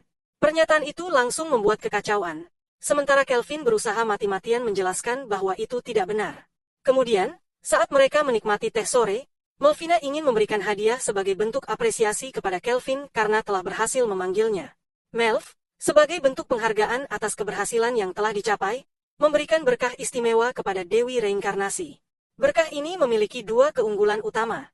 Pertama, sekali dalam sebulan, pemiliknya dapat menghindari satu serangan mematikan. Kedua, ia memiliki kemampuan untuk memanggil para pahlawan. Di adegan berikutnya, Melina terlibat dalam pertarungan latihan melawan Sarah, sementara Gerard dengan penuh perhatian menjaga Ruka sambil menyaksikan duel antara kedua gadis tersebut. Di sisi lain, Kelvin tampak tenggelam dalam nostalgia, bertanya-tanya tentang bagaimana keadaan para pahlawan saat ini. Kelvin merenungkan makna sebenarnya dari kata pahlawan. Baginya, meskipun seorang pahlawan telah mengalahkan Raja Iblis, itu tidak serta-merta menjadikannya pahlawan sejati. Ia berpikir bahwa mungkin saja sosok tersebut sebenarnya adalah seorang petualang peringkat S, atau bahkan Raja Binatang dari Gaun. Setelah pertarungan antara Melina dan Sarah usai, keduanya saling memuji kekuatan masing-masing.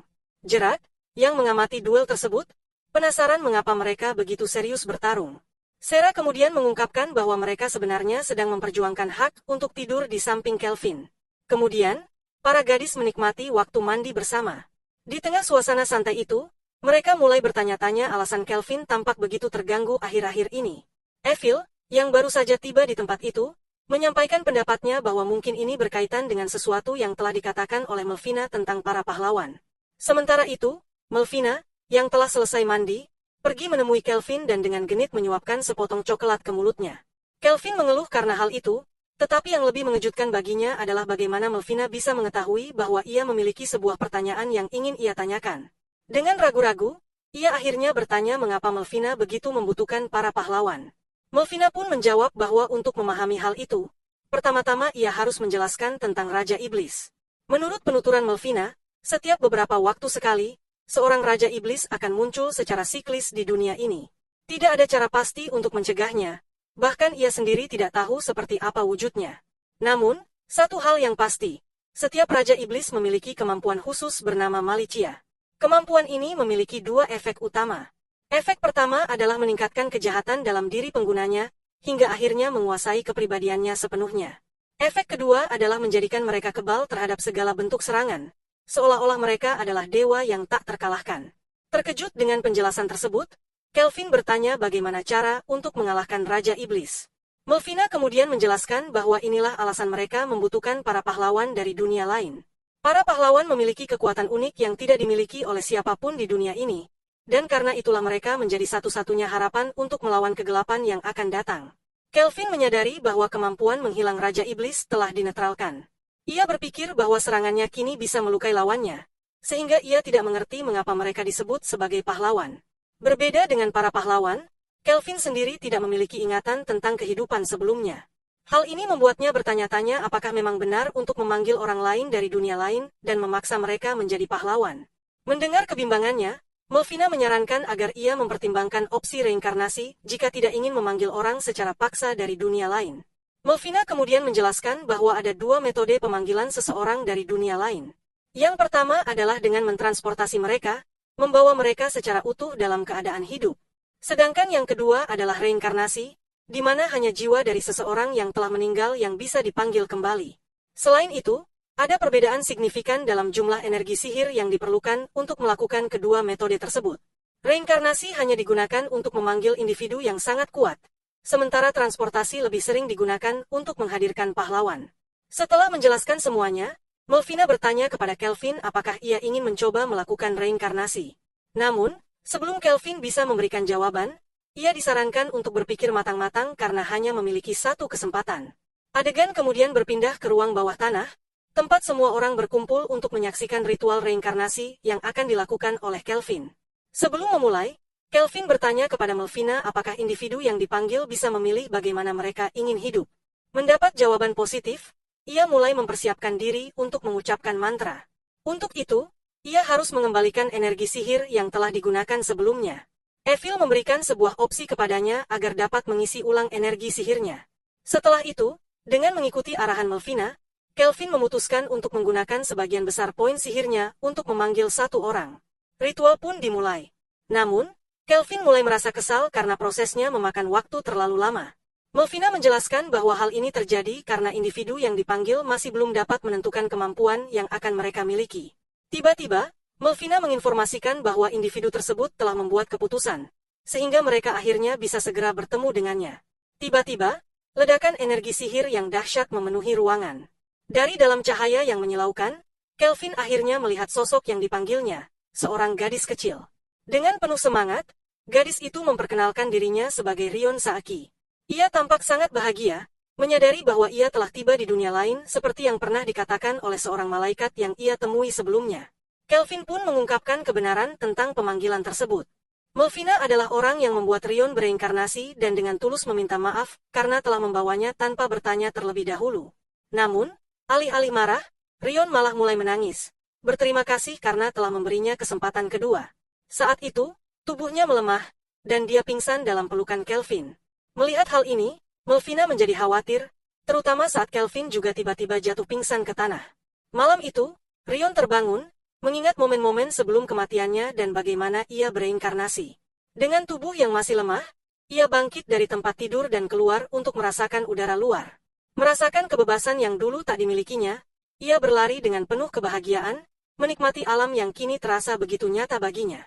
Saat itulah Kelvin mendekatinya, mengungkapkan bahwa dirinya juga merasakan hal yang sama saat pertama kali tiba di dunia ini. Namun, tidak seperti Rion, ia tidak dapat mempertahankan ingatan masa lalunya karena telah mengorbankannya demi memperoleh poin keterampilan. Rion terkejut mendengar kisah Kelvin, terutama tentang semua petualangan yang telah dilaluinya. Kelvin kemudian mengatakan bahwa jika Rion tidak ingin tinggal, itu tidak masalah. Namun, dengan suara penuh emosi, Rion menjelaskan bahwa dalam kehidupan sebelumnya, ia sangat sakit hingga tidak bisa melakukan apapun selain membaca novel petualangan. Karena itulah, saat kematian datang, ia merasa hidupnya sia-sia. Tapi kini, berkat Kelvin, ia memiliki kesempatan kedua, dan ia ingin menggunakannya dengan sebaik mungkin. Dengan penuh semangat, ia meminta untuk bergabung dalam kelompok Kelvin. Melihat keteguhan hatinya, Kelvin akhirnya setuju. Kemudian, Kelvin memberitahunya bahwa karena kemiripan fisik mereka, orang-orang di desa mungkin akan mengira mereka saudara kandung. Bagi Rio, ini adalah hal yang menyenangkan, karena dalam kehidupan sebelumnya, ia adalah anak tunggal. Ia sangat bersemangat dengan gagasan memiliki seorang kakak. Namun, Kelvin, dengan sedikit rasa malu, mengungkapkan bahwa ia ingin mengubah nama Rio, karena namanya mengingatkan pada seseorang yang tidak ingin ia ingat. Tanpa ragu, Rion menerima usulan itu dan memilih nama baru untuk dirinya sendiri, Rion. Kelvin setuju dan menyambutnya dengan senyuman. Saat malam tiba, Kelvin terbangun dan menemukan bahwa Evil dan Sarah sedang tidur di sebelahnya. Namun, yang lebih mengejutkan adalah ketika ia menyadari bahwa Rion juga berada di ranjangnya. Ia tidak mengerti apakah ini hal yang biasa di dunia ini atau tidak. Keesokan harinya, mereka pergi ke hutan ungu gelap untuk berlatih. Dalam perjalanan, Evil menatap Kelvin dengan penuh pengertian dan berkata bahwa ia memahami alasan Rion harus ikut. Namun, ia masih penasaran, mengapa Ruka juga berada di sana? Kelvin pun tersenyum dan mulai menjelaskan alasan di balik keputusan itu. Kelvin bersama rekan-rekannya tengah berada di dalam sebuah mazmora ketika mereka membahas peningkatan kekuatan mereka. Meskipun para pelayan memiliki tugas utama untuk melayani, Ruka, yang terlihat khawatir, mengungkapkan bahwa dirinya belum pernah bertarung melawan monster sebelumnya. Menanggapi hal itu, Kelvin menjelaskan bahwa mereka bertiga akan tetap berada di bagian awal mazmora untuk berlatih sambil menggunakan kemampuan mereka. Dengan begitu, mereka dapat berbagi pengalaman tempur, dan berburu monster bisa menjadi pengalaman yang menarik. Ia juga meyakinkan bahwa jika Ruka, Gerard, dan Kloto terus berlatih dengan konsisten, mereka akan menjadi lebih kuat dalam waktu singkat.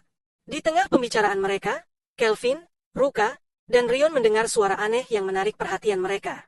Melvina dan Kelvin segera menyadari bahwa suara tersebut menandakan bahwa beberapa anggota kelompok telah naik level. Mereka pun menyarankan untuk memeriksa statistik mereka.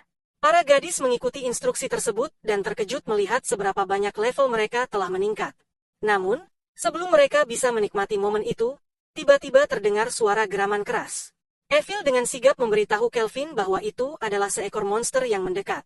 Tanpa ragu, Kelvin segera menggunakan sihirnya untuk menghentikan serangan monster itu, lalu melakukan kontrak pemanggilan dengannya. Sementara itu, Evil menggunakan kemampuannya untuk memperingatkan Kelvin bahwa kelompok Urt sedang mendekati mereka dari arah belakang. Saat akhirnya Urt tiba, ia tampak terkejut melihat Kelvin beserta timnya dan segera menanyakan alasan keberadaan mereka di tempat itu. Dengan santai, Kelvin menjawab bahwa mereka hanya sedang berpiknik, kemudian berbalik bertanya alasan kelompok Urt datang ke mazmora tersebut. Mengingat mereka jarang terlihat di sana. Urt, yang adalah seorang instruktur, mengungkapkan bahwa mereka datang untuk menjalani ujian kenaikan kerang B, yang mengharuskan mereka mengalahkan sejumlah monster dalam batas waktu tertentu.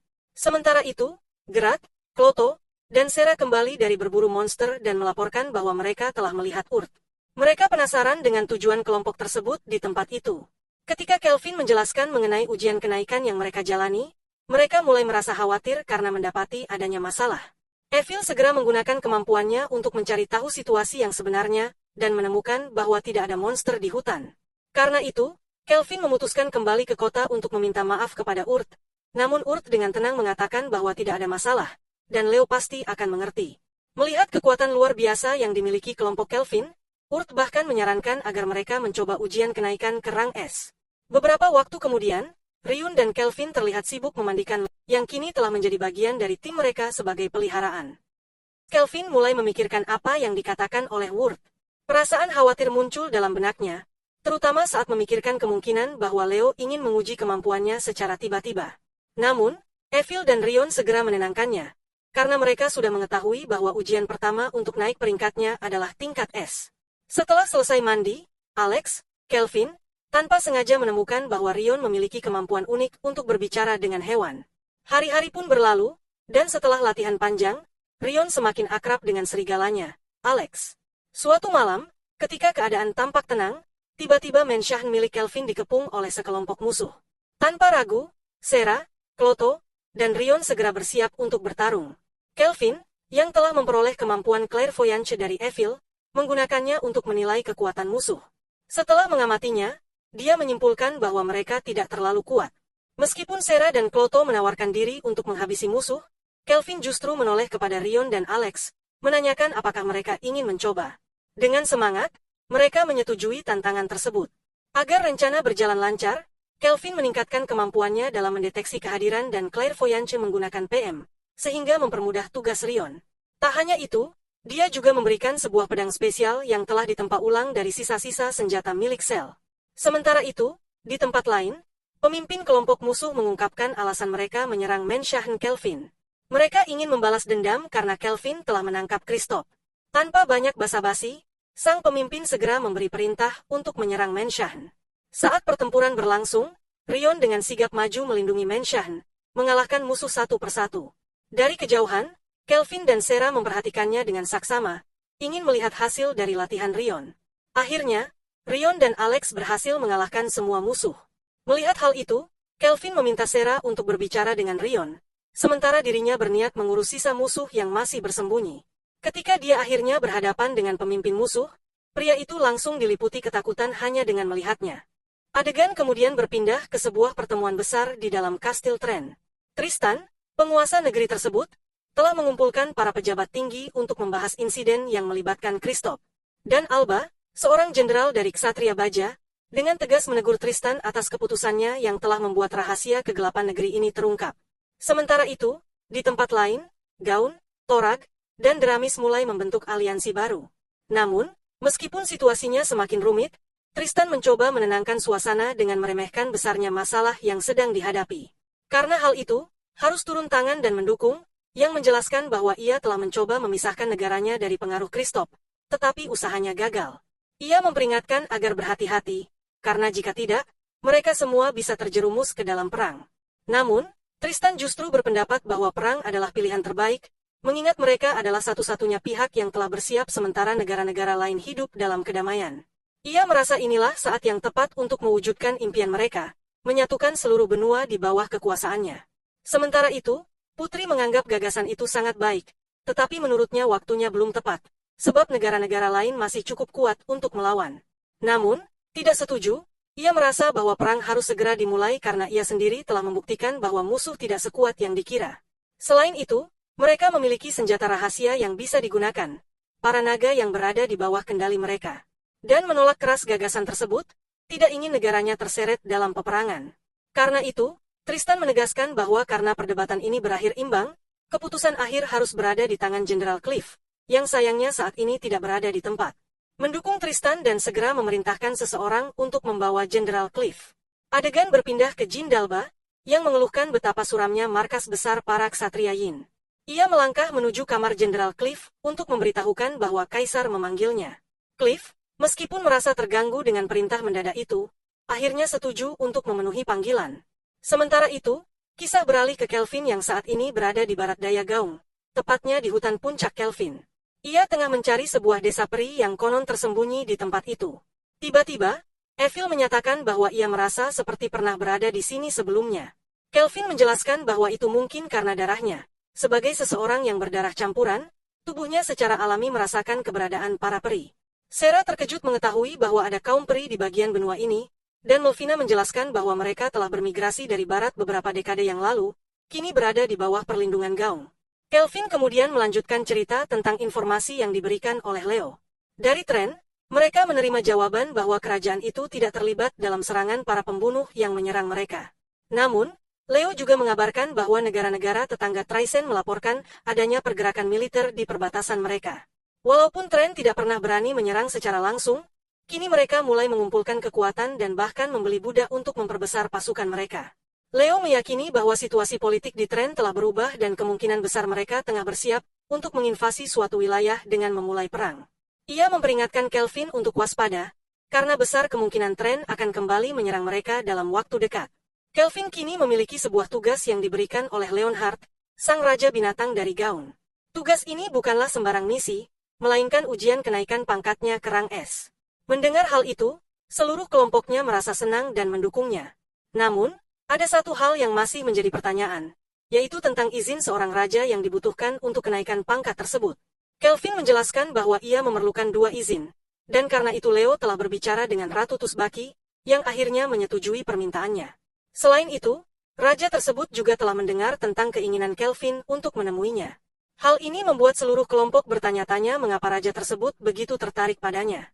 Leonhard dan Melvina pun menjelaskan bahwa raja tersebut adalah sosok yang sangat kuat, bahkan mencapai tingkat rang S. Tiba-tiba, tanpa peringatan, mereka diserang oleh sekelompok elf. Namun, Kelvin dengan cepat menunjukkan bahwa ia datang atas perintah raja. Mendengar hal tersebut, Nellas, tetua desa elf, segera muncul dan meminta maaf kepada Kelvin atas serangan yang telah terjadi. Ia pun berterima kasih karena Kelvin telah datang. Saat mendekat, Kelvin menyadari sesuatu yang mengejutkan. Lumil ternyata masih hidup. Tak lama setelah itu, mereka semua menuju desa. Namun, sebelum membahas mengenai permintaan sang raja, Kelvin ingin mengetahui lebih dalam tentang kejadian yang telah terjadi sebelumnya.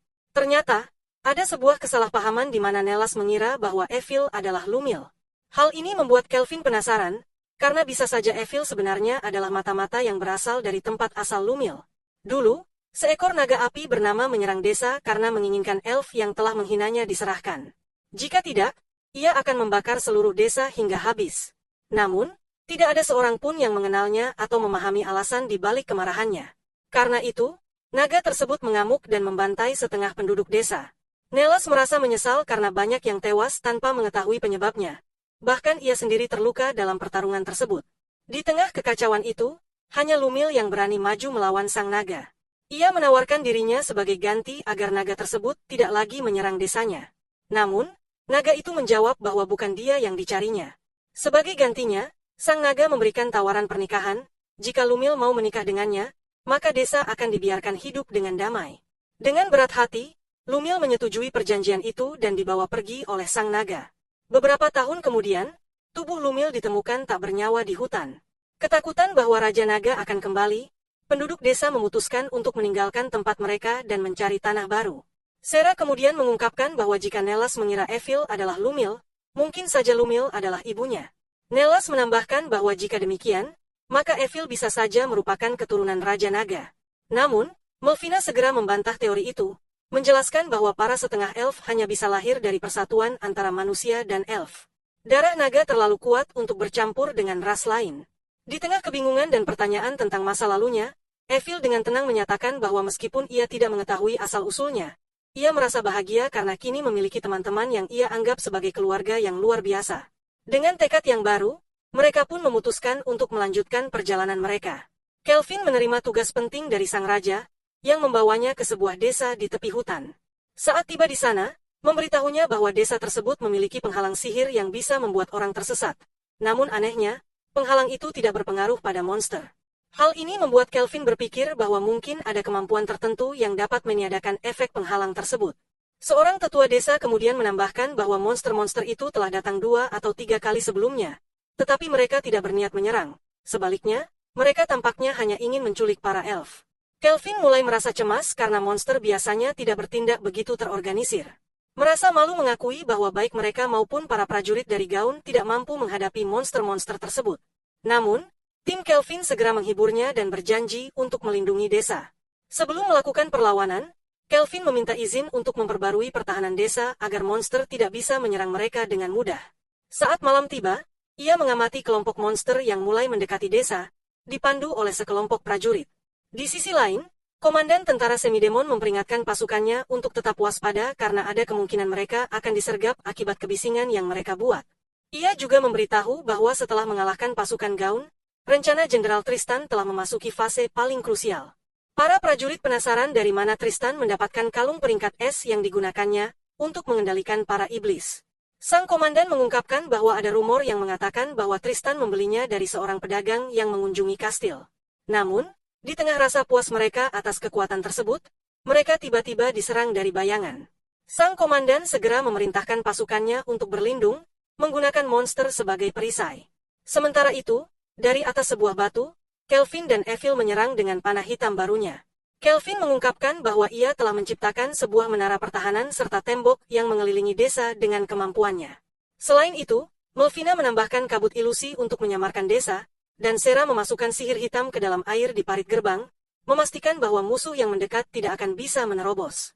Di sisi lain, Gerard dikirim untuk menjaga pertahanan terakhir di pintu masuk desa, sementara tim lainnya berfokus untuk menangkap pemimpin musuh. Adegan kemudian berpindah ke seorang prajurit rank, yang kembali ke markasnya dengan berita mengejutkan. Seluruh pasukan yang dikirim telah musnah. Sang wakil komandan dengan segera menanyakan siapa yang menyerang mereka, dan prajurit itu, dengan ketakutan di matanya, menjawab bahwa mereka dikalahkan oleh sekelompok petualang yang jauh lebih kuat dari yang mereka bayangkan. Prajurit yang sangat khawatir, melaporkan bahwa bahkan monster peringkat B pun tidak mampu mengalahkan musuh-musuh ini, sehingga mereka tidak bisa maju. Dengan cemas, dia memberitahu bahwa unit sedang bertarung melawan mereka dan kemungkinan akan segera tiba di tempat ini. Menyadari situasi yang semakin mendesak, Subkomandan akhirnya memutuskan untuk menggunakan senjata rahasianya. Namun, sebelum sempat melakukannya, Melvina dan Rion tiba di lokasi, membuat Subkomandan dengan cepat membangunkan Gigan Lord, monster raksasa yang langsung terbangun dan mengaum dengan mengerikan. Melihat ukuran monster yang begitu besar, Rion merasa sangat bersemangat. Sementara itu, Melvina yang melihat reaksi Rion hanya tersenyum dan meminta agar ia serta Alex menangani monster tersebut. Tanpa ragu, mereka berdua menerima tantangan dan segera menyerang Gigan Lord, monster peringkat es yang sangat kuat. Saat Rion menghantamkan pedangnya, serangannya tidak berdampak apa-apa. Melihat pedangnya hancur, Rion menyadari bahwa pertarungan ini harus dilakukan dengan serius. Ia pun mengaktifkan kemampuan pahlawan, lalu bergegas menuju kepala monster dengan menggenggam pedang yang dibuat khusus oleh Kelvin. Sementara itu, Alex juga dapat menggunakan pedang lain, sehingga mereka berhasil melancarkan serangan 3 pedang sekaligus. Akhirnya, serangan gabungan Rion dan Alex berhasil melukai Gigan Lord, membuat Subkomandan terkejut. Menyadari bahaya yang semakin besar, ia pun memberi perintah kepada monster tersebut untuk berubah. Gigan Lord pun mengungkapkan wujud aslinya, sebuah iblis api yang jauh lebih menakutkan. Namun, Rion tetap percaya diri, karena api yang dikeluarkan monster itu tidak sekuat milik Sera. Dengan semangat membara, Rion mengulangi serangannya dan kali ini berhasil mengalahkan monster itu sepenuhnya. Sama seperti yang ia lakukan terhadap pasukan Trang. Di sisi lain, Kelvin, mengamati pertumbuhan Rion dengan penuh kebanggaan. Namun, tiba-tiba, ia diserang secara langsung oleh serangan yang tidak terduga. Beruntung, Kelvin berhasil melindungi dirinya, membuat Cliff dan pasukannya terkejut karena serangan mereka gagal mengenainya. Alih-alih merasa takut, Kelvin justru semakin bersemangat melihat kekuatan musuh barunya. Sementara itu, Cliff juga mulai tertarik pada lawannya dan mengarahkan perhatiannya pada seorang elf. Tanpa ragu, Cliff meminta Evil untuk menjadi budaknya dan mencoba menggunakan teknik khusus untuk mengendalikan dirinya. Namun, Kelvin segera menyadari niat licik Cliff, yang berusaha menggunakan sihir untuk menguasai Evil. Dengan refleks yang luar biasa, ia melancarkan serangan balik yang sangat cepat. Cliff, yang kini menghadapi Kelvin secara langsung, memperkenalkan dirinya dengan angkuh dan mengejek Kelvin karena tidak akan bisa menandingi seorang jenderal ksatria sihir dari Trang. Namun, Kelvin yang sudah dipenuhi amarah langsung membentaknya, memperingatkan Cliff agar tidak berani menyentuh gadisnya. Dengan penuh determinasi, ia pun menggunakan mata analisanya untuk mengungkap kekuatan sebenarnya dari Cliff. Kelvin menyadari bahwa statistiknya berfokus pada kemampuan uniknya yang disebut Mirada Enchantadora. Dari situ, dia menyadari bahwa Cliff juga seorang yang bereinkarnasi. Dengan penuh rasa ingin tahu, Kelvin menanyakan hal itu kepadanya. Tetapi Cliff hanya menanggapinya dengan ketus, menyuruhnya untuk tidak menjadi terlalu kepo. Namun, Kelvin terkejut saat mengetahui bahwa dirinya memiliki kemampuan yang jauh lebih unggul dibandingkan dengan kamuflase tingkat tinggi Cliff. Kelvin kemudian memerintahkan Evil untuk kembali ke desa, karena dia berniat menghancurkan menara. Setelah itu, dia menyerang pasukan ksatria magis untuk menjauhkan mereka dari lokasi pertempuran.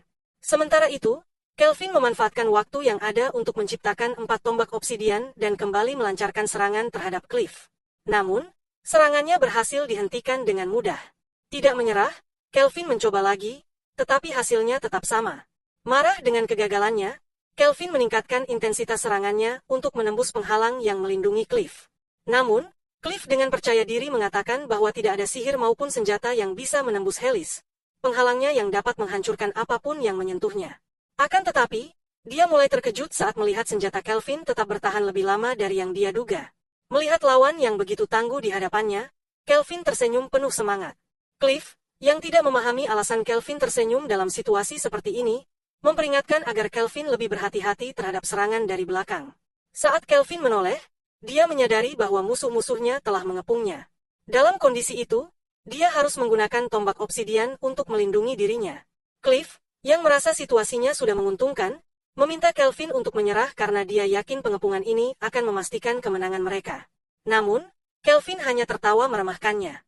Tiba-tiba, sebuah serangan menusuk berhasil menembus penghalang Helis, mengejutkan Cliff. Kelvin menunjukkan bahwa dia tidak lagi dalam posisi yang lemah, berkat pasukan golem yang telah diberikan kehendak bebas olehnya.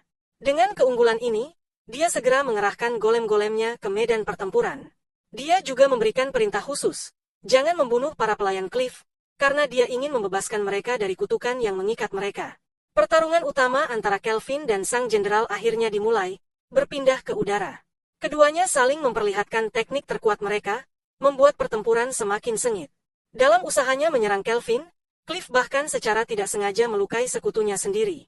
Hal ini membuat Kelvin marah, menyadari bahwa Cliff tidak peduli pada rekannya, karena dia menganggap mereka hanya sebagai pion yang bisa digantikan kapan saja. Cliff tertawa mengejek Kelvin, menganggap kepeduliannya terhadap hal-hal remeh sebagai sesuatu yang bodoh. Dia dengan bangga menyatakan bahwa dunia ini adalah tempat di mana dia bisa bebas tanpa aturan. Dengan angkuh, dia mengakui bahwa kekuatan yang diperolehnya sejak reinkarnasi memberinya kebebasan untuk melakukan apapun yang dia inginkan. Namun, Kelvin, yang kini memahami bahwa dirinya adalah seorang petarung sejati, mulai menikmati pertempuran ini. Dia menyadari satu hal, dirinya adalah seorang pecandu pertempuran, dan inilah saatnya membuktikan kekuatannya. Kelvin mengakui bahwa meskipun dirinya merasa bersemangat karena memiliki kekuatan besar, ia menyadari bahwa jika hanya peduli pada dirinya sendiri tanpa memperhatikan orang lain, maka dirinya tidak lebih dari sekadar cacing. Cliff, yang mendengar perkataan itu, merasa kesal dan segera mengaktifkan barera Helis untuk menyerang Kelvin sekali lagi. Menyadari situasi yang semakin berbahaya, Kelvin memutuskan untuk menggunakan kekuatannya yang maksimal. Meskipun senjatanya hancur, ia tetap berhasil melukai Cliff. Hal ini membuat Cliff kehilangan kendali dan dengan penuh kemarahan bersumpah untuk menghancurkan Kelvin dengan menggunakan sihir rang es miliknya. Kelvin, bukannya gentar, malah menantang Cliff untuk melancarkan serangannya. Namun, ia terkejut saat menyaksikan betapa dahsyatnya tingkat kekuatan rang es, yang bahkan setara dengan bencana alam. Saat Cliff mulai menyiapkan serangan pamungkasnya, efek dari sihirnya mulai terasa di sekitar mereka, menyebabkan kehancuran di hutan serta memengaruhi para elf yang tinggal di sana. Dengan penuh kebanggaan, Cliff memperkenalkan jurus terkuatnya, Barrera Tempestat, yang membuat Kelvin sadar bahwa situasi kini semakin memburuk. Dalam kondisi kritis ini, Kelvin meminta bantuan Kloto untuk memberikannya tongkat sihir yang dapat membantunya mengalahkan musuh. Tanpa memedulikan kehancuran hutan di sekitarnya, Kelvin melancarkan serangan yang berhasil menembus pertahanan Cliff. Teriakan kesakitan terdengar ketika kaki Cliff terpotong, membuatnya memohon ampun kepada Kelvin. Namun, sebelum Kelvin dapat menghabisinya, Cliff tiba-tiba menghilang dan sesosok musuh baru muncul. Sosok itu memperkenalkan dirinya sebagai Tristan Face, seorang jenderal dari pasukan, yang ternyata adalah dalang di balik seluruh serangan terhadap para elf. Kelvin, yang mendengar pengakuan ini, menegaskan bahwa Tristan pun harus membayar harga atas perbuatannya, terutama setelah ia menyerahkan Cliff. Namun, Tristan menolak karena menurutnya Cliff masih memiliki kegunaan. Perdebatan singkat terjadi, hingga Kelvin tiba-tiba bertanya apakah Cliff sebenarnya adalah Invocha. Tristan terkejut mendengar pertanyaan itu, tetapi akhirnya memutuskan untuk mundur setelah menyadari bahwa mereka telah kalah dalam pertempuran ini. Sementara itu, di tempat lain, Evil berbicara dengan Nelas yang kemudian memerintahkan rakyatnya untuk menyiapkan pesta besar sebagai ungkapan terima kasih. Di sisi lain, Melvina, Rion, dan Sera saling berlomba untuk melihat siapa yang paling cepat. Karena mereka semua ingin menjadi yang pertama mendapatkan pujian dari Kelvin. Pada akhirnya, menciptakan sebuah mantra baru dan berhasil mengalahkan para gadis lainnya, yang kemudian mengucapkan selamat atas kemajuannya. Di dalam kastil Tren, Cliff akhirnya terbangun, menandakan bahwa pertarungan belum benar-benar berakhir. Tristan menatap sosok yang terikat di hadapannya. Dengan nada mengejek ia memberitahu bahwa telah menyembuhkan kakinya. Namun, bukannya membebaskannya, ia justru ingin menyiksanya menggunakan senjata terkutuk yang telah disiapkan oleh Gildor. Berbeda dengan dirinya, pria lain yang bereinkarnasi adalah sosok yang sempurna. Sementara itu, di tempat lain, kelompok Kelvin sedang menikmati pesta di desa, merayakan kemenangan mereka. Namun, Kelvin memilih untuk menyendiri, menjauh dari keramaian. Evil yang menyadari hal itu, memutuskan untuk menemaninya. Dalam keheningan malam, Kelvin mengungkapkan rasa terima kasihnya karena telah bertemu dengan mereka. Ia berjanji akan menggunakan kekuatannya untuk melindungi semua orang yang ia sayangi. Evil tersenyum dan menunjukkan sebuah benda yang diberikan oleh seorang lelaki tua. Benda itu ternyata milik ibunya, Lumil. Dengan perasaan bahagia, ia mengungkapkan betapa senangnya bisa berada di sini, diterima dengan baik, dan mengetahui asal-usulnya. Melihat kebahagiaan Evil, Kelvin ikut tersenyum dan menawarkan diri untuk menyematkan benda tersebut di rambutnya. Saat Kelvin melakukannya, Evil dengan penuh ketulusan mengucapkan terima kasih dan memohon agar diizinkan untuk selalu mengabdi kepadanya. Kelvin, tanpa ragu, menerima permintaan itu. Namun, momen haru mereka segera terganggu oleh kedatangan teman-temannya yang sudah sedikit mabuk. Mereka datang untuk mencari Kelvin dan Evil, namun tiba-tiba, seorang gadis elf muncul dari kegelapan. Dengan suara lembut, gadis itu berterima kasih kepada Kelvin dan langsung memeluknya. Ia meminta maaf karena terlalu emosional sebelum kemudian memperkenalkan dirinya, yang mengejutkan semua orang yang hadir. Sosok tersebut ternyata adalah Leonhard Gaun, sang raja binatang. Kelvin, dengan kebingungan, bertanya apakah dia benar-benar seorang gadis. Namun, Leonhard menjelaskan bahwa dirinya sebenarnya bukan perempuan, melainkan hanya menggunakan artefak yang mengubah bentuknya. Ia pun mengungkapkan bahwa telah menyaksikan seluruh ujian Kelvin dan mengumumkan bahwa Kelvin telah lulus dengan hasil luar biasa. Dengan itu, ia resmi naik ke rang S. Dalam 4 hari ke depan, akan ada upacara promosi, di mana Kelvin harus bertarung melawan 4 petualang lain yang juga berada di peringkat tertinggi. Karena acara ini adalah bagian dari festival nasional, Leonhard memperingatkannya untuk bersiap dengan sangat serius. Mendengar hal ini, Kelvin merasakan gelombang kegembiraan yang luar biasa. Kesempatan bertarung melawan petualang peringkat S adalah impiannya selama ini. Dengan semangat membara, ia bersiap menghadapi tantangan baru yang akan memuaskan hasrat bertarungnya. Begitulah anime ini berakhir, meninggalkan rasa penasaran akan kelanjutan kisahnya.